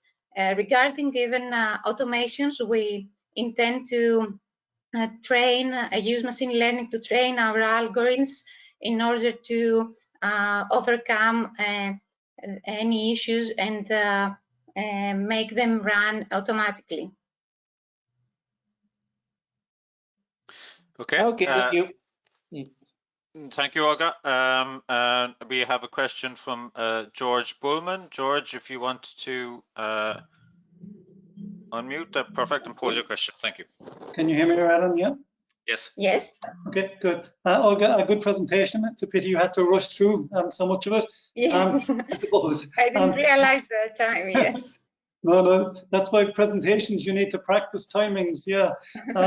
So I suppose my question would be, in Ireland currently with a lot of the bridges, and I've a friend involved in this business, they do a lot of visual inspections, so they go around on a regular basis looking at these bridges. And I suppose my question would be, could you maybe elaborate a little bit more on the foundation power piece, because that's the piece that's not very visible to the human eye, and how you might help to detect that. Yeah. Yes, regarding the geotechnical behavior of the bridges, what we propose here is that since we will monitor the deformations, and we know after a small research about the bridges in Ireland that almost all of them have been rehabilitated regarding the structure, the critical part is their foundations. So when we monitor a deformation that is over a certain threshold based on a scour thresholds found in the literature, then it's an alarm that will show the engineers go in situ and detect the potential hazard that has been developed in the certain bridge. It will help them localize the damage, because it's very difficult to have installed a monitoring system in the water. You can realize for all the bridge piers, because even debris can take them away.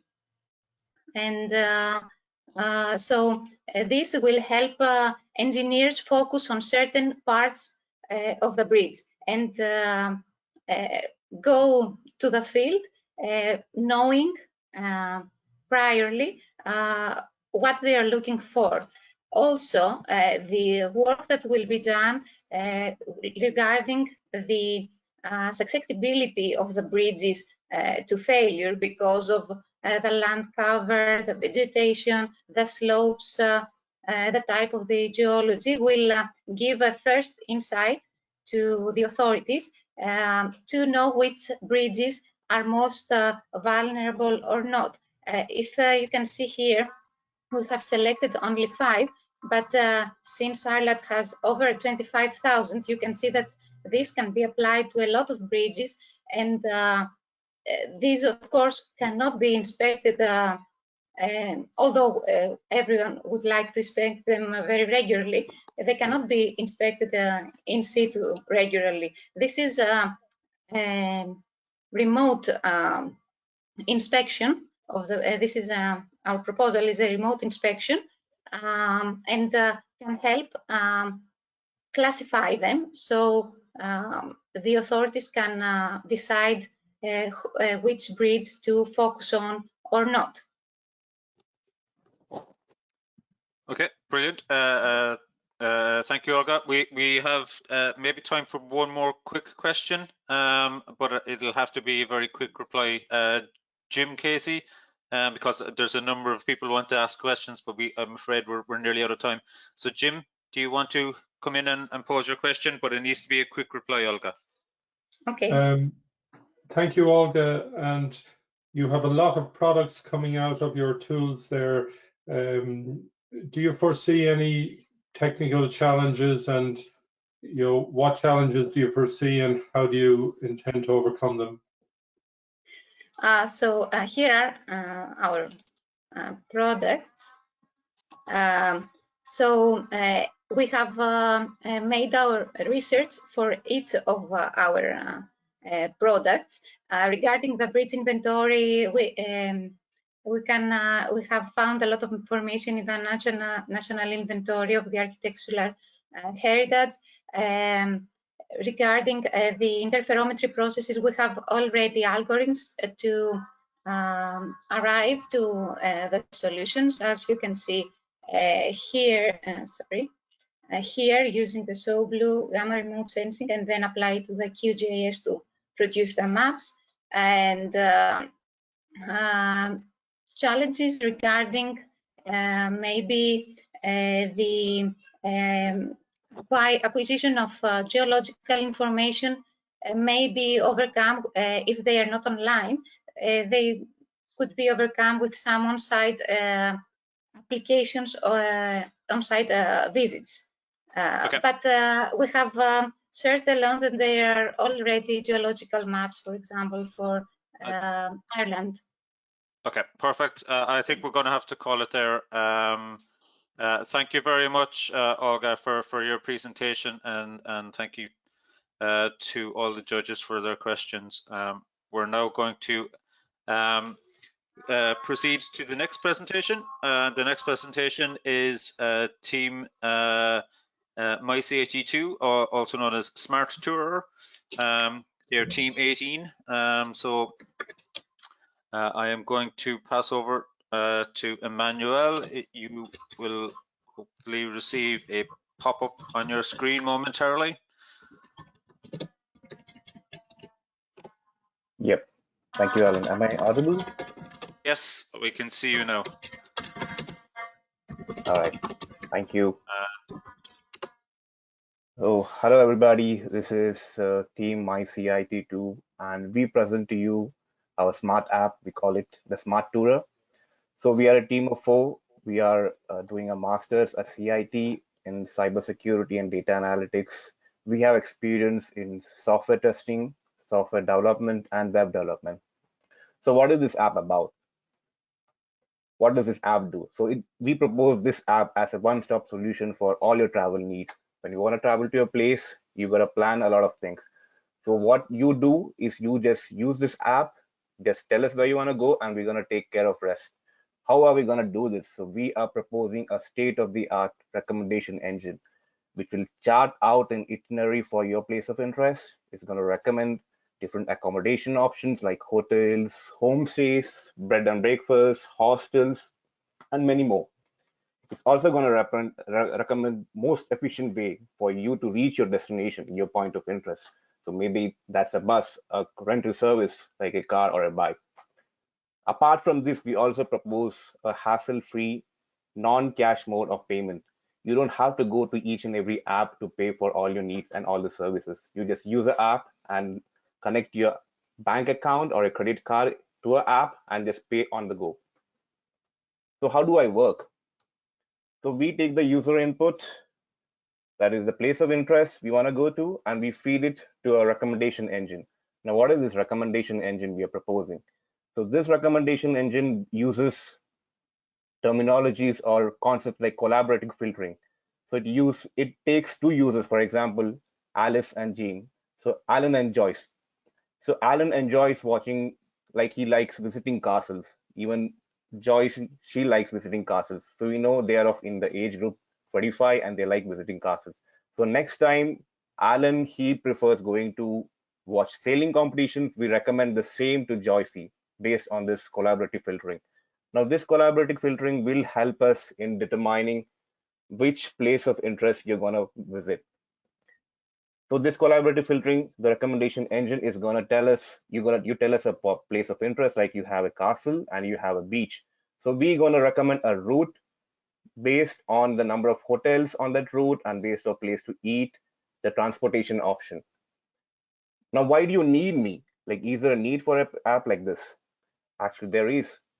Before, what was the situation? We had apps where we can only select the place of interest. There was a separate app or a website where you can only book the hotels. There was separate again app or website where you can only plan your travel. Again, a separate app and a website where you can only book a place of restaurant or see a place where you can eat. What we bring with our app is one-stop solution where you can everything you can do at one place, a one single app, and that's our smart tourer. Now, why do we propose this app at this point of time? It's quite simple. COVID-19 has brought significant challenges. With the effects of COVID-19, it's quite apparent. There are no tourists, there's no revenue, and there's no maintenance. Now, the industry is quite hard hit. Tourism industry was the first to be hit, and it will be the last to get out of the crisis. Now, how do we get this industry back on foot again quickly? We're gonna propose the digital service, which we're gonna propose end-to-end services, which are our digital solution.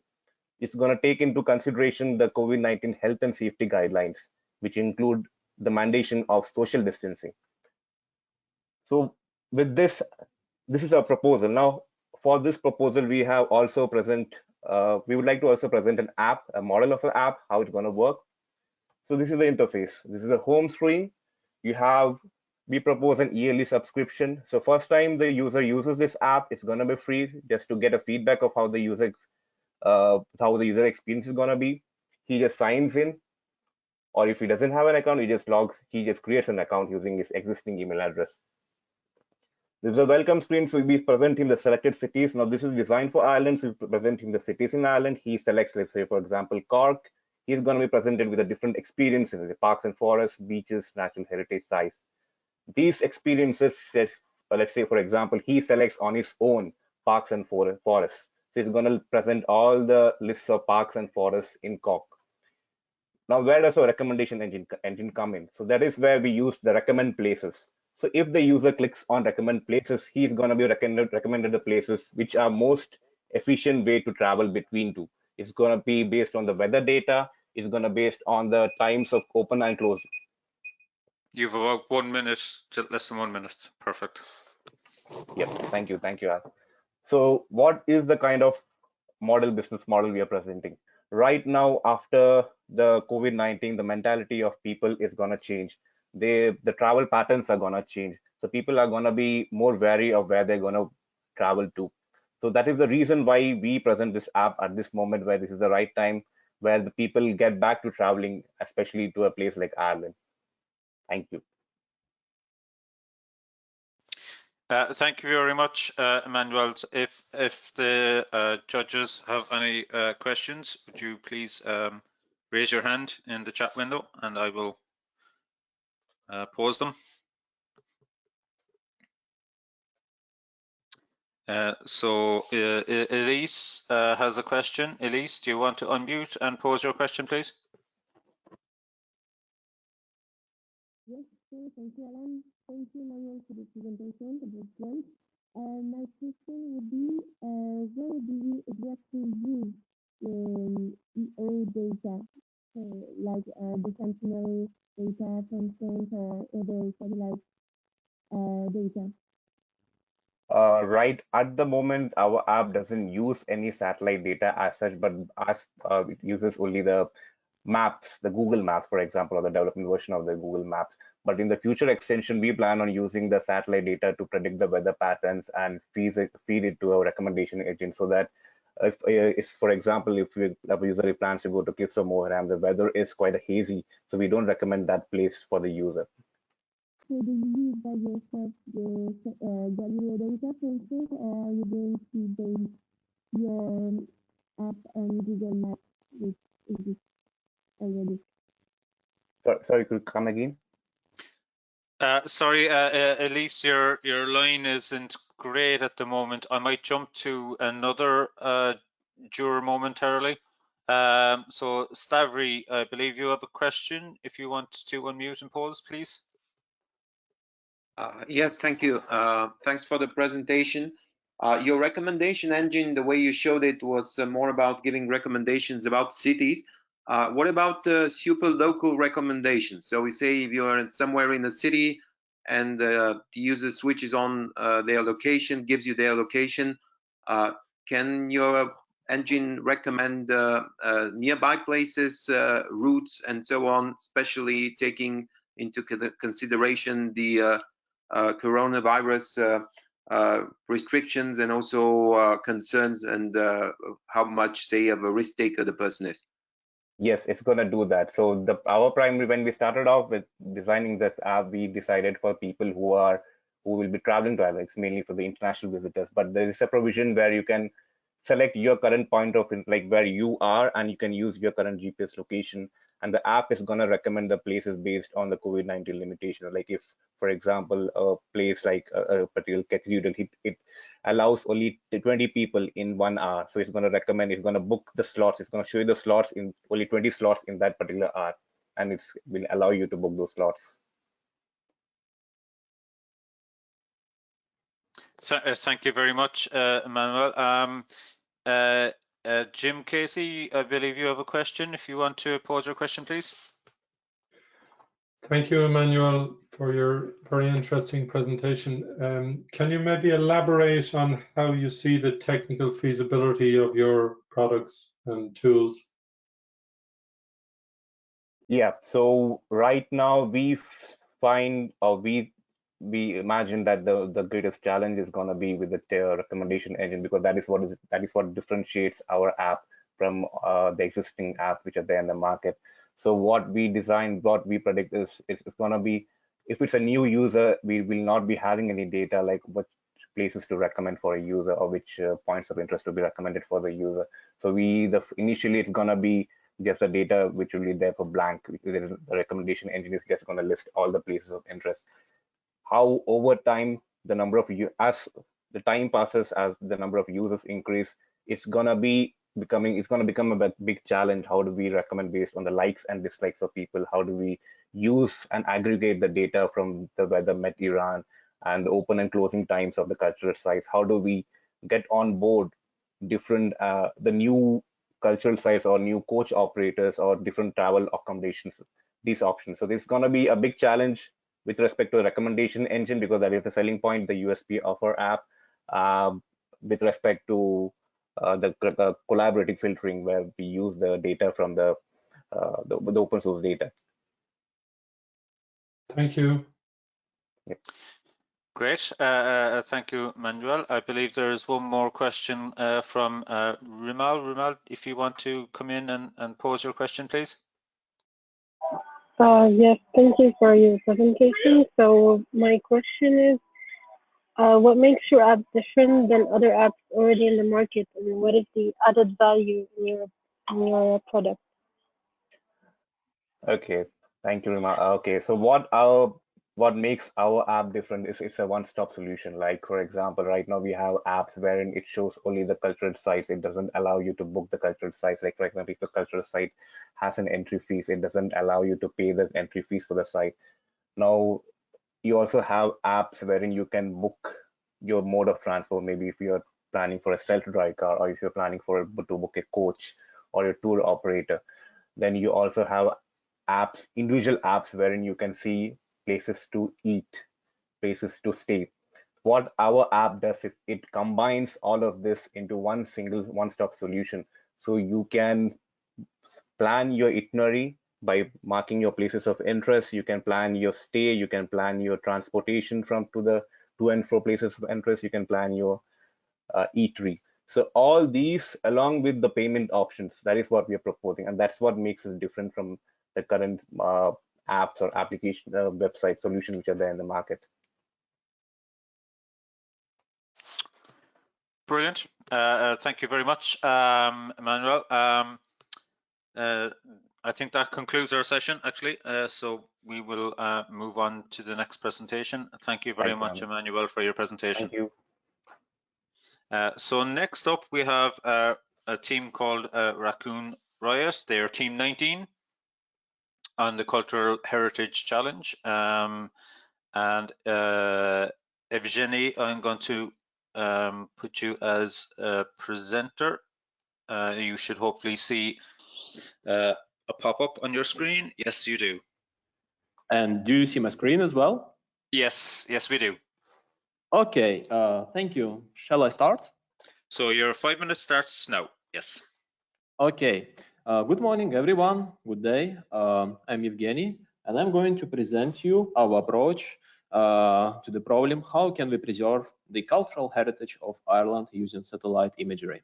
Look at this beautiful castle, and imagine that if one day this castle will fall into the water because the coastal erosion disrupted the cliff where it stands on. So no one will be hurt during these events, but many people will be affected. Who they are? Who are those people?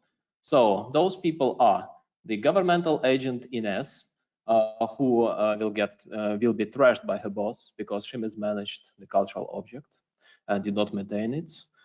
Chief of Local Tourist Office Jones, who will have to pay compensations for all cancelled guided tours. Lindsay, who is a tourist who booked her hotel room near the castle and now it's no use and she lost some money on this. And Anthony, a local citizen who worked in a restaurant at this castle and now he will have to find a new job, possibly in a new city. So quite a sad situation, but what could have been done differently? We could have tracked actually the cultural integrity, structural integrity of this castle using INSAR, installed at the Sentinel one, and we could have also tracked the coastline using MCA, installed in Sentinel 2.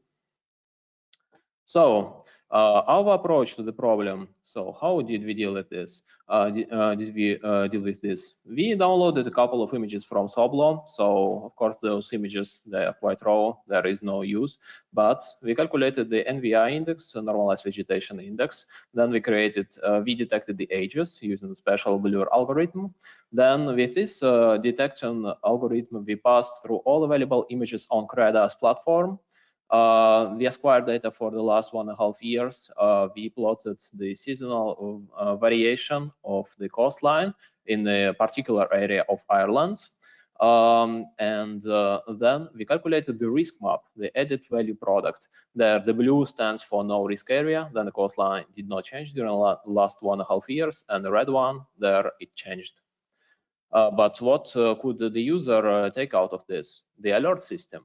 So, for example, from the Meteor office, Irish Meteor office, we know that the huge waves will come to this bank, and then the user will be alerted about the potential damage. Or we spot that this castle just got 1 centimeter down due to some structural disruption. So, and the user will get an alert about this. So on this slide, you can see the business model about our app CultureMe. So this is an app which can be used in both on a mobile phone and a computer. The key activities will be an alert system about coastal erosion, the tracking of structural integrity, and the provision of information about all cultural objects of Ireland. So the key stakeholders will be public authorities, tourist offices, tourists, and citizens. It will propose a value of the tracking of the structural integrity and the alerting of extreme events, and will help in decision making about the guided tours planning and maintenance of the cultural objects. The customer segments are more or less the same as stakeholders. The key resources will be the Irish Meteor source, which will provide weather and wave to us.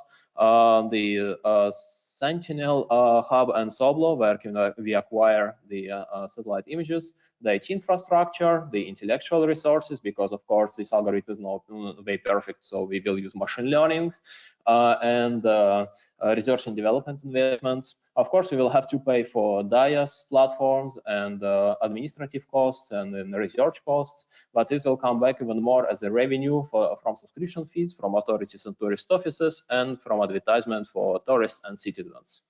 So here is like a small prototype video. We created a prototype, so this is a landing page.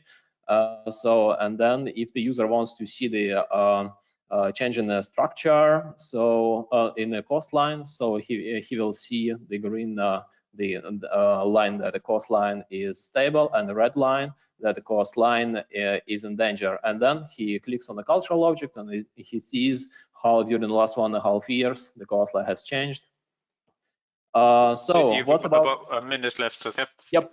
What's about our people? Ines, by using the annual subscription of its app, Ines will no longer mismanage any object. Jones will get a lot of benefits because he will no longer pay compensations.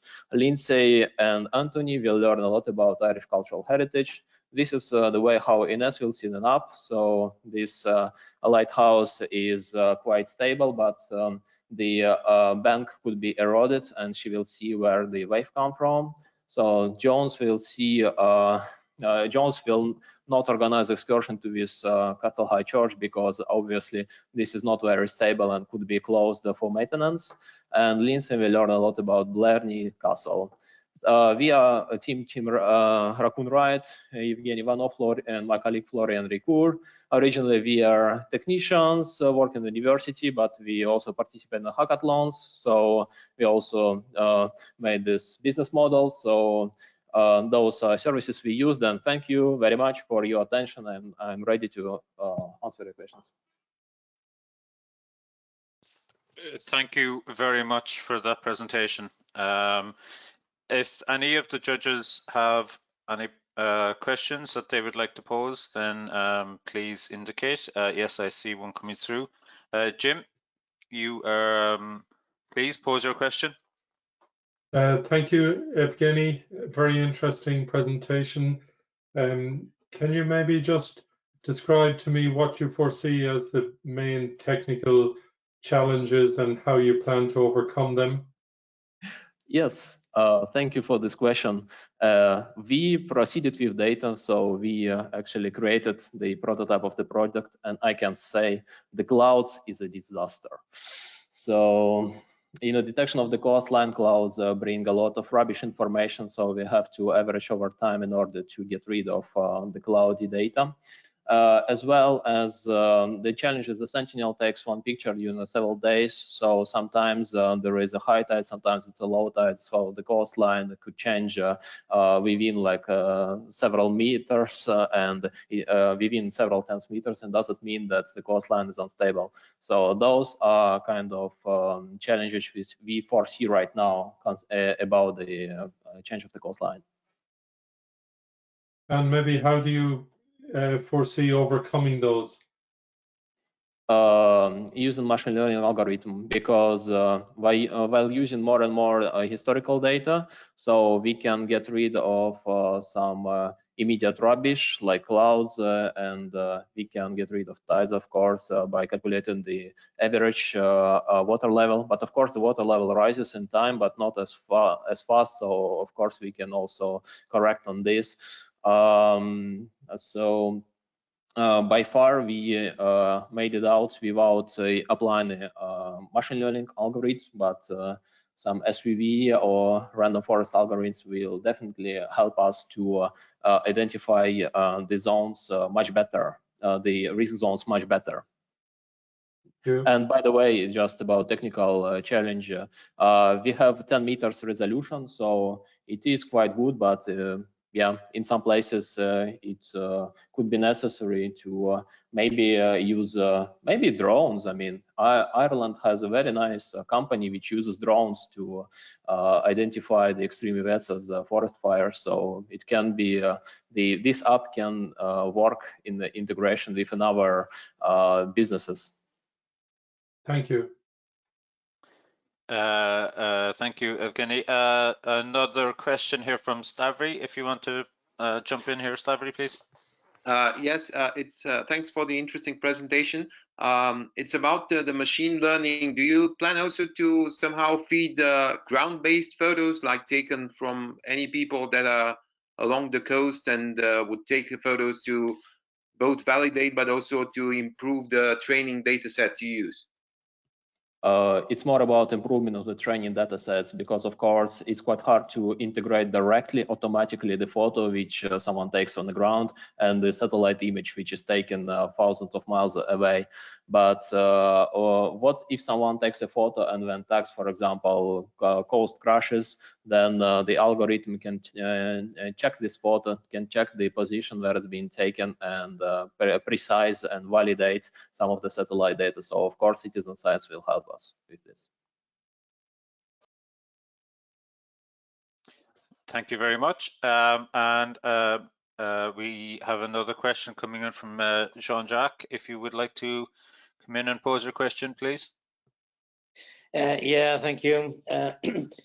Actually, the application is in the so-called cultural heritage section, but it's pretty much about the coastal changes monitoring. Why didn't you first more highlight, I would say, this coastal change monitoring thing? And second is, you just said that you are exploiting a 10-meter resolution images. Is it well enough to really monitor what's of the changes on the coastal line, especially when it gets near to I would say a cultural heritage site?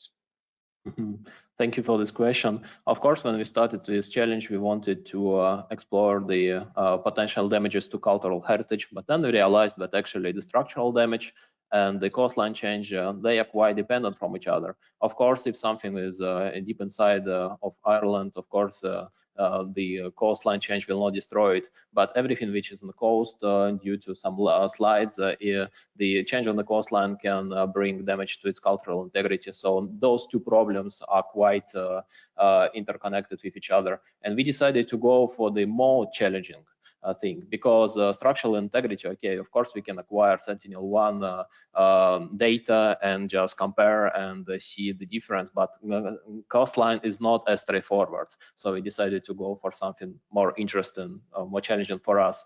And the second question, could you please remind the second question? It's about the resolution. So because during your reply to the previous question, you just mentioned 10 meter. Could you believe that it could be enough for the surveillance of especially outstanding site? Sure. So, for example, to test our algorithm, we played with data from Tremor Strand, and we, as you see the black arrow, we took the cultural monument. I believe it's one of those crosses which was installed 1,000 years ago, because it's too small to see from the satellite. But then we plotted the distance to water. We saw that during the last 1.5 years, it got closer to water by 15 meters. So I believe that when it's about 20 meters close to water, and if it's not high enough, so it could be already put into the alert category, and the user can get alert every time then some high waves like bad weather arrives, unless they will prevent like cliff from falling. Of course, there are some techniques, some techniques to break waves as well, but it's quite expensive, so it depends also on the cultural heritage object.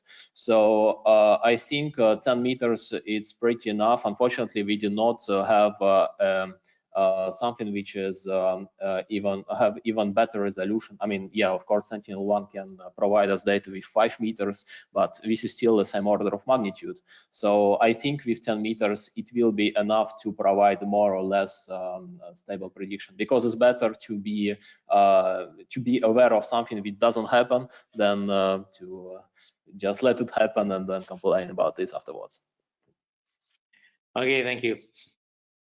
Okay, we've one more quick question, and we will need to keep this quick. Evgeny, how do you arrive to the 1 centimeter per week for the alert, is the question.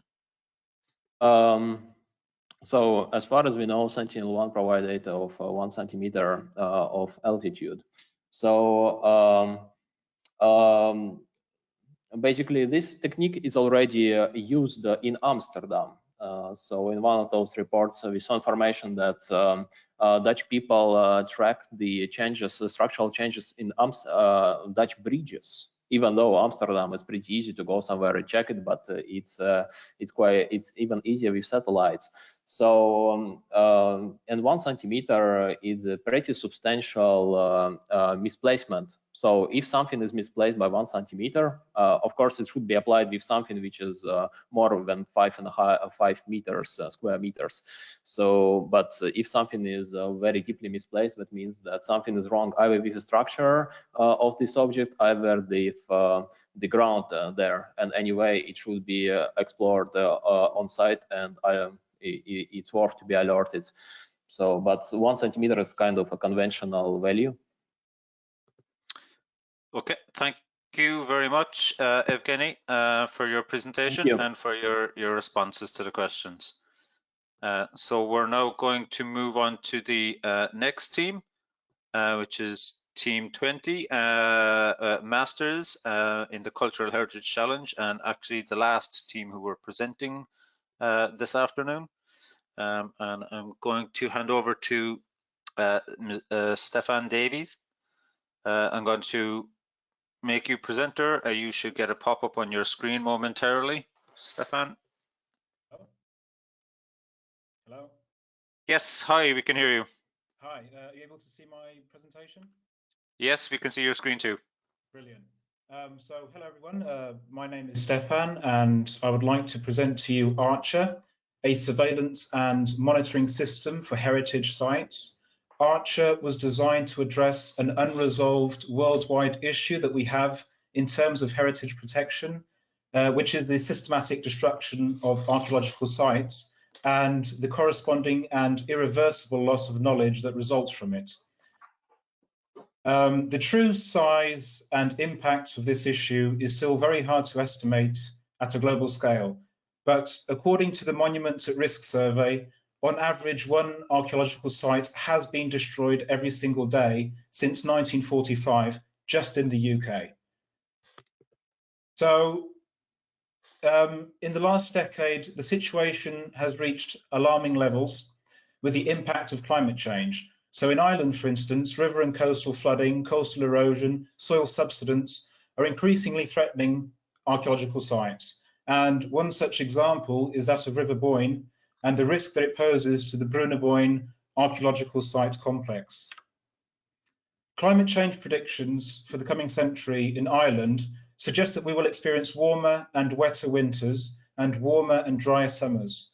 Current vulnerability models predict that increasing rainfall and winds, combined with drier summers, will put sites at greater risk of flooding, structural damage, plough damage, and subsidence.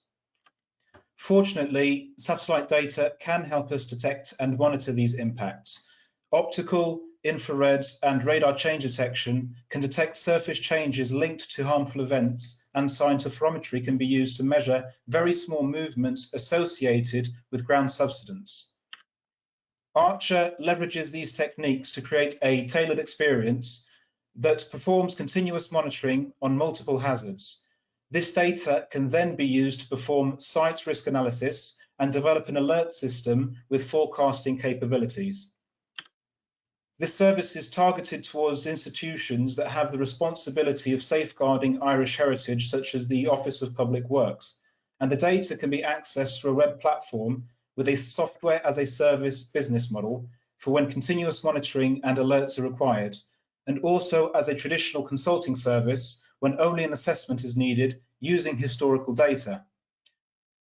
During the hackathon, we had the opportunity to demonstrate some of the capabilities of satellite remote sensing as a tool for heritage monitoring. So we performed a subsidence analysis of Dublin City, which allows us to measure the sinking rate of buildings at a millimetre scale. We also analysed the flooding of River Boyne during the month of February, which gave us an idea of how close the water was to the Brúna Boyne archaeological site.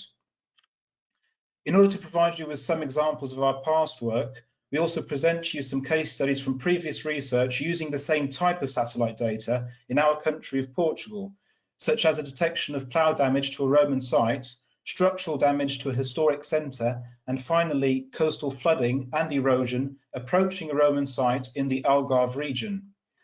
All of this research and analysis relied on completely free to access and free to download Sentinel data.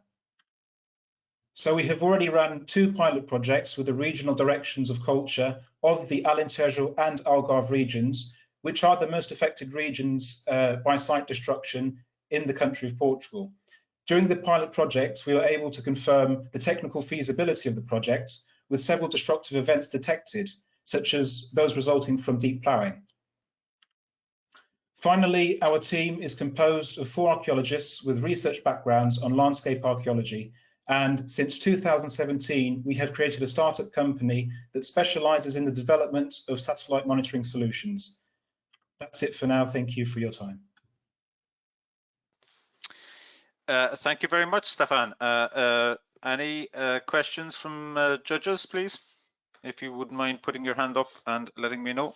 So we have one in from Jim. Jim Casey, if you would like to unmute and pose your question, please. Stefan, thank you very much for a very interesting presentation.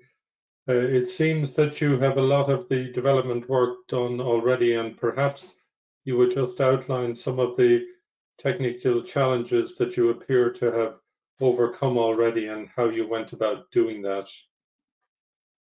Thank you, Jim. I think one of the main problems that we have right now, which we're working to resolve, is how do we get the data to the client as quickly as possible? And for that, we're relying on the automation of the processing steps. And we have already automated a number of different steps in different software solutions. And what's left for us to do now is how to interface those different software platforms into a single platform so that we can run all the processing steps from, say, GIS software, Snap, even MATLAB, from a single interface, which we can then chain together to do all the processing steps at once. And the second limitation is how do we get the data quickly enough so that we can supply the results to the client as fast as possible? And for that, we rely on scripting so that we can download the satellite data images as soon as they come out from multiple platforms, including SoBlue and the Vertex platform and others as well, so that we can get the data quickly, process it, and send it off to our clients. Thank you. And in terms of perhaps technical challenges you've already overcome, what would be the most significant? Well, in terms of things that we've overcome, I guess the most important would be the calibration of the data processing steps, because as we know, different contexts can influence the results, depending on weather, soil conditions, and especially for things like subsidence monitoring, sometimes it is necessary to calibrate the steps in the processing chain in order to have good results. And these results are usually correlated with ground truthing, so that we know that the results that we're getting are accurate within a certain threshold. And from then on, we can keep using the same processing parameters because we can be sure that they're working correctly.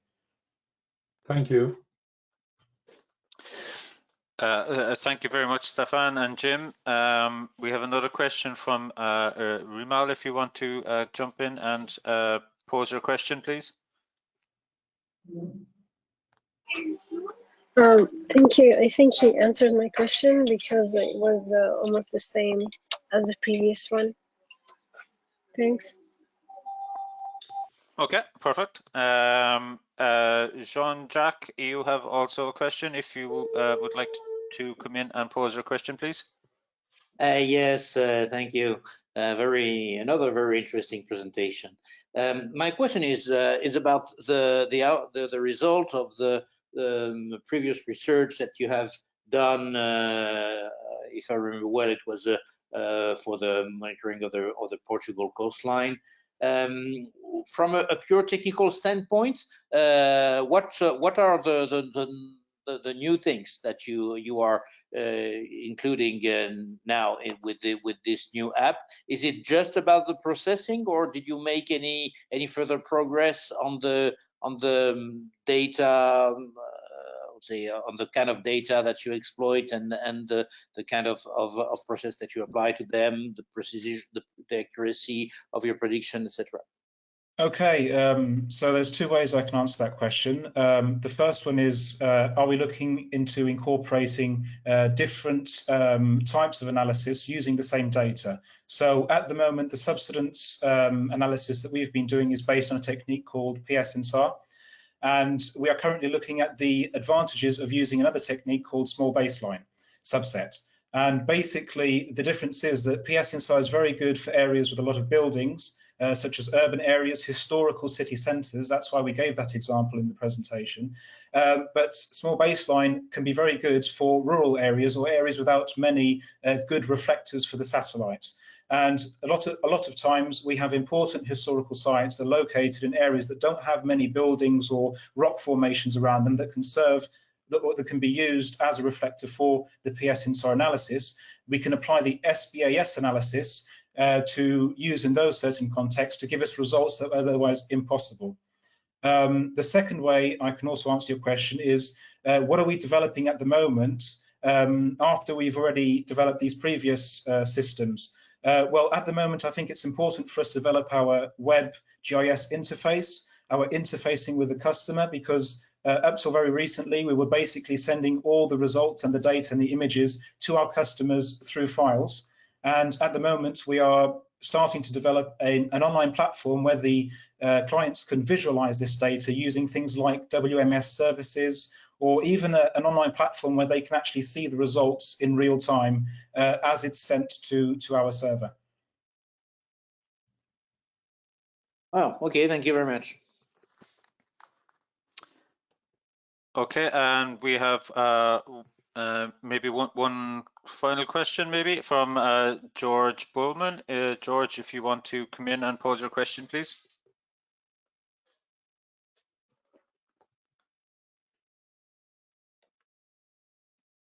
You should. You're self-muted. Yeah, perfect. Yeah, Thanks, George. Yeah. Okay. Yes, thanks. can you hear me now? Yeah. Okay, great. Okay, Stefan, thank you. Very good presentation. I suppose my question to you would be that you're trying to cover a lot of different sectors with this particular app, in that you have, like, you know, flooding, plow, structural subsidence, and so forth. And if people buy this app or purchase this app, then they may only use one particular piece of it, because they might not be interested in all the other pieces of the app. And as you know, apps are very expensive to develop. So my question is, would you be better off focusing on one particular area to begin with, as opposed to trying to cover a big cross section? Okay, so that's a very interesting question, and something that we've contemplated over time. And initially, our main focus was on the detection of plough damage, because that was a very serious problem that was affecting archaeological sites in Portugal. And it didn't take very long to realize that using the same data, mainly from radar, we can actually apply multiple different frameworks of analysis that give us results and different types of information for different problems. And taking into account the time it takes to download the information and process it in a variety of platforms such as Snap and QGIS, the difference in time that it takes to add more value to our product through different services that are not only plough damage but also flood detection, etc., is minimal compared to the potential in revenue that we can get by adding these services to our product. I hope that answers your question.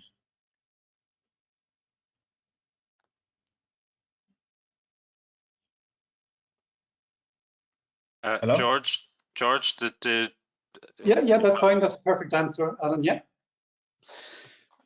Brilliant. Thanks a million. And thank you again, Stefan, for that presentation. Yeah, thank you. That concludes our session. So we are now going to basically take a break for momentarily. So I will have to dismiss, as the software platform states, you all from the webinar. However, you can rejoin later on. Again, approximately, it might move to about 4:30 CET, 3:30 Irish time, because we did run over slightly. So it might be closer to that time before we start the award ceremony. But I will leave this platform open, so you can rejoin early if you want to. But I will have to dismiss you from the platform momentarily. The same link that you used this morning to join the webinar will work again, and it is the same link that you can use later on this afternoon. I would like to remind all the judges to ensure all the documentation is submitted in appropriate time fashion. I would like to thank all of the teams, both the team leaders and the team members for their work throughout this hackathon. I think that the teams and the presentations are testimony to a lot of effort having been put in. So congratulations to all teams on your presentations and the work you've done so far. So with that, I will now close this session, and we will see you again at approximately 4:30 Central European Time or 3:30 Irish Time. Thank you.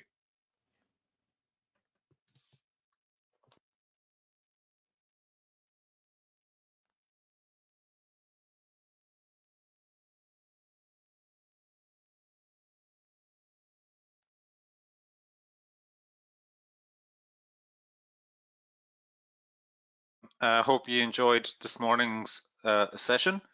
Some very interesting presentations, and well done to all teams again. And thank you to the judges. So I'm now going to hand over to Niall Smith from Cork Institute of Technology to make some closing remarks. Niall, over to you, please. Thank you very much, Al. For those of you who are panicking at this moment, these are not quite the closing remarks, in the sense that we're obviously going to have the announcements of the winners in a few minutes, but we decided to invert the final part of the competition, since the highlight that most of us are excited about is finding out what the distribution of results is. However, it really is important to say a few words about the people who've made this possible and the different organizations. I wanted to start, first of all, by referring to a couple of organizations at the organization level, and then I'd like to finish off by just referring to a couple of individuals, all of whom at this point, or pretty much all of whom, you will have had an opportunity to interact with. So the idea for the hackathon was brought forward by Foresee, and Foresee is an organization which is very much in line with what many of us want to do, and I think the phrase acting collectively to bridge space and society is a really good example of an organization that is really relevant for now, for Space 4.0, as we discussed back on Tuesday, and for the likes of smaller countries like Ireland, who really do want to understand better how to bridge space and society for ourselves, not as spectators, but as participants, and indeed in some areas thought leaders. So I'd like to say, first of all, it has been a real pleasure to have worked with Foresee, and I said I'll come to specific names in a couple of minutes, just a couple of minutes. And as an organization, that's really important that they're called out. Hackathon, the Copernicus Hackathon in general, of course, is funded by the EU Commission through the Copernicus program, and our partners in AZO Space are the ones who make this all happen from a funding perspective. In terms of the local organizing committee or the local organizers, they're not so local in the distributed sense. So Foresee, that I've also mentioned, my host institution of Cork Institute of Technology, and in particular, Blackrock Castle Observatory, which is effectively the science centre attached to the institute. The National Space Centre in Middleton is one of the other key organisers, as is the Rubicon, and both of those have played a role in both assessing the applications, your presentations, doing some mentoring, and also now in incubating.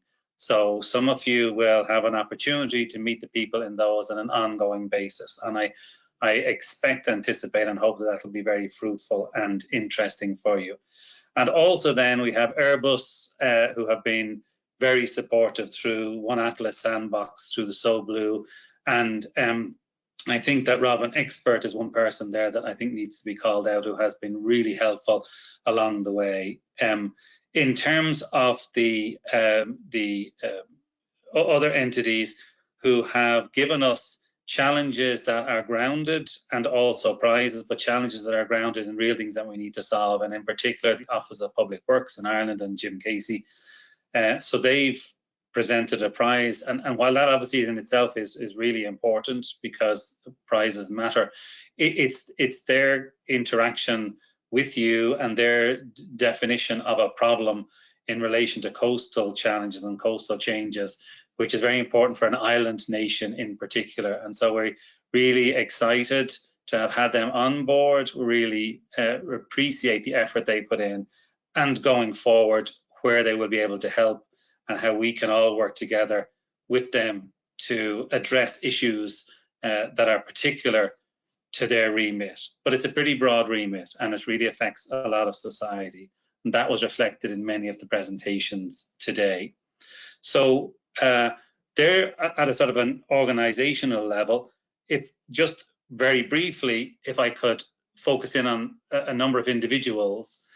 There's always a danger when you mention individuals that you don't mention everybody. So I hope that I don't leave out somebody who has played a key role. I'd like to start by thanking Jean-Jacques Tortora, for the Director General of Foresee, for his willingness to engage and his support at the highest level for our organizations to get together. And I suppose to some extent in having the faith in bringing a small country on the western side of Europe into the centre of a big discussion. So that's really appreciated. Somebody else would be Annalisa Donati from Foresee, who has helped us along the way. She may not have been as visible to some of you, but certainly has been to us. So thank you very much for that, Annalisa. In terms of AZO space, Maximilian Heiser has been a constant supporter, making sure that the connection between the Commission and what we're trying to do is solid, but also having been involved in many hackathons in giving us really solid advice going forward.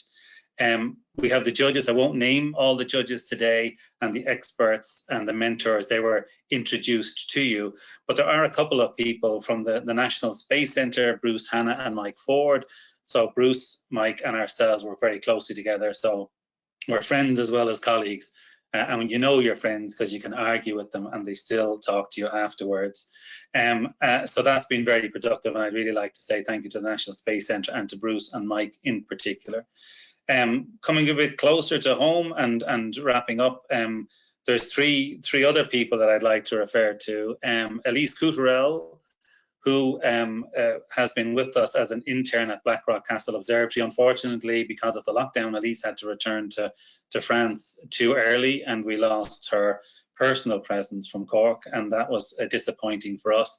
But Elise really has been an absolute stalwart. The starter pack was one example, but assessing the different platforms, and we decided on So Blue, and much of that was driven by Elise, her expertise. Elise is young and is a really good example of how young people can make a difference in amongst a group of slightly more aged individuals. So thank you very much, Elise, for that. Alan Giltonen, who many of you what you all will have seen today, doing a fantastic job on the emceeing. But for those of you who don't know, really, so much of the technology in the background wouldn't have been possible without Alan. Alan is a co-founder of Blackrock Castle Observatory, and he's also our Chief Technical Officer. He worked very closely mentoring Elise and then working alongside Elise as she learned more and giving advice at countless times and just making it happen. And I have to say, I think it's fair to say that the virtual hackathon has been flawless. I really haven't seen anything. We certainly haven't seen anything which would give us anything but great pride in what Alan and Elise on the technical side have managed to achieve. And lastly, but not least, somebody who you need to hold everything together and to make sure that when we do start to drift in one direction, that doesn't happen too much, and that's Grazia Fiore. I apologize if I've got the pronunciation wrong. Irish people in general are terrified of foreign language pronunciations, but Grazia, you've really helped to keep it all together for us. You've acted as the perfect bridge between Eurosea, CIT, the National Space Centre, the Office of Public Works, and so on. You've worked really tirelessly. I think we've set a connection, a collaboration, and a friendship of the future, which I hope we'll see many more activities. But I really wanted to make sure that it was clear that this working together collaboratively in this difficult time in particular has shown what we can do when we want to solve problems, when we want to use our minds, because we can't meet physically, to overcome problems that are important to us as people, that when our current situation with COVID has eased, that we will still want to live in a world where culture, heritage, friendship, ability to solve problems and drive new opportunities is able to flourish again in its entirety. But what working with the likes of Grazia has shown us is that that's possible even under constrained times. It just, to finish, it would have been lovely to have you in Cork. We would have really enjoyed the opportunity to show you our beautiful city and our beautiful campus. It would have been lovely to see some of you who we have interacted with in virtual space in real life. It would have been nice to share maybe a pint of whatever you're having yourself. Maybe we will run other events. That would be our determination. Perhaps there'll be hackathons, perhaps there'll be something else, but they will keep for us in mind what we want to do in Blackrock Castle Observatory, what we want to, that we know is the hallmark of Eurosea, which is acting collectively to bridge space and society and to bring societal good. So I hope that the prizes that are about to be announced and the incubations that go with them, so whether it's financial or incubation or a combination, that this will help you to solve those societal problems going forward and to build economies and to be part of building economies and bridging space and society in a way that we can all be proud of, because then we'll know that all our efforts really have been productive. And actually, I have now coming to the end of this, no doubt that that will be the case. So I'm going to hand you back to Alan and thank all the participants for all your hard work and all the people I've mentioned, and apologies again if there's been anybody who hasn't been mentioned, but it's certainly been a really interesting experience. I have played a small role, and I've been privileged to work with a bunch of people who've really pushed the boat out on this one. So thank you to everybody for doing that. So back to you, Al, so that we can actually get to the really exciting part of this afternoon, which is the prizes.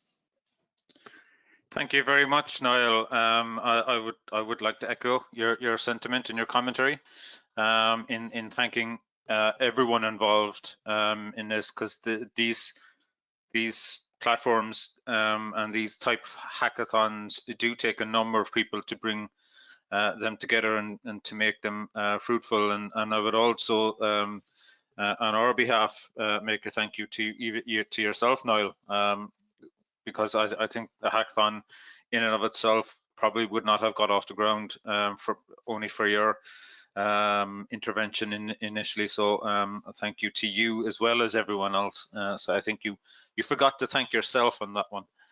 So I'm going to thank you on everyone else's behalf. So we're going to get to the award section of proceedings. So I'm now going to hand you over to Gracia to make the announcement of the awards. So Gracia, I'm going to make you presenter.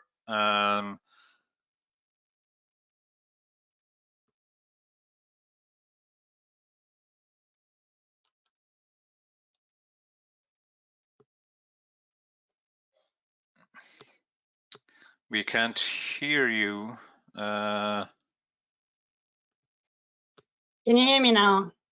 Yes, we can hear you now. Yes, And, okay. and you should get a prompt to share your screen. All right, perfect. So thank you so much. First of all, I wanted to say that it's been a very difficult decision to take. We didn't expect so many good ideas to be presented, and there's been a bunch of people actually who weren't able to present, but that have been very active on Slack and tried to put together ideas and didn't manage, and we hope that they will be able to participate next time. So let's go to the awards. So the first prize, which consists in a 12-month mentorship scheme in the Copernicus Accelerator, plus a Discover subscription voucher to one Atlas Airbus of 1,200 euros, goes to the Masteries team with Ricardo Cabral, Tiago Cordeiro, Stephen Davis, and Martino Correira.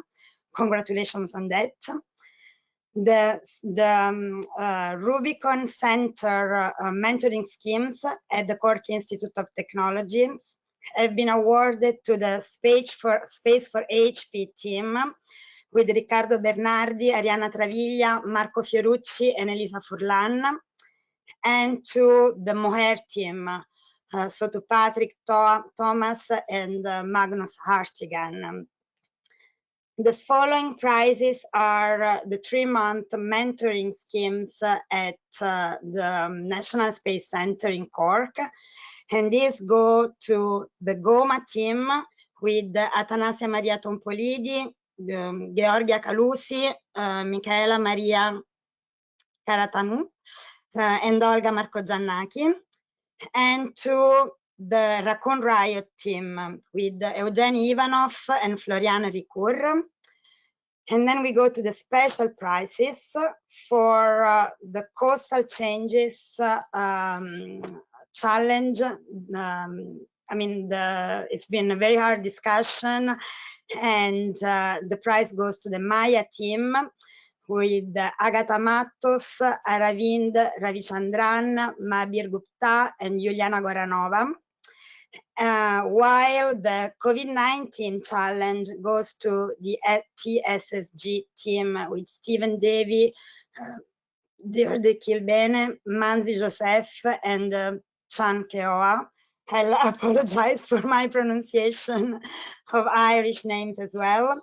You will be all contacted by the organizers next week so that we can give you instructions about the awarding. So thanks a lot, everyone. I hope the ones who have not been awarded the prize are not too disappointed. As I said, I mean, we found that all the ideas and the demos presented were excellent. And we wish you the best of luck with these ideas, and we are sure that we will be able to make something with them. Thank you so much for these nice weeks. It's been quite a challenging adventure, and I thank you, Niall, Alan, Bruce, and all those who've been involved in this hackathon, in this process. I hope it's not the last hackathon we organize. I hope it's the last hackathon we organize online, and next time we can all be gathered together and have a smoother process in the formation of the teams. So thank you, everyone, and I'll give again the word to Alan for the closing of the hackathon. Thanks a lot.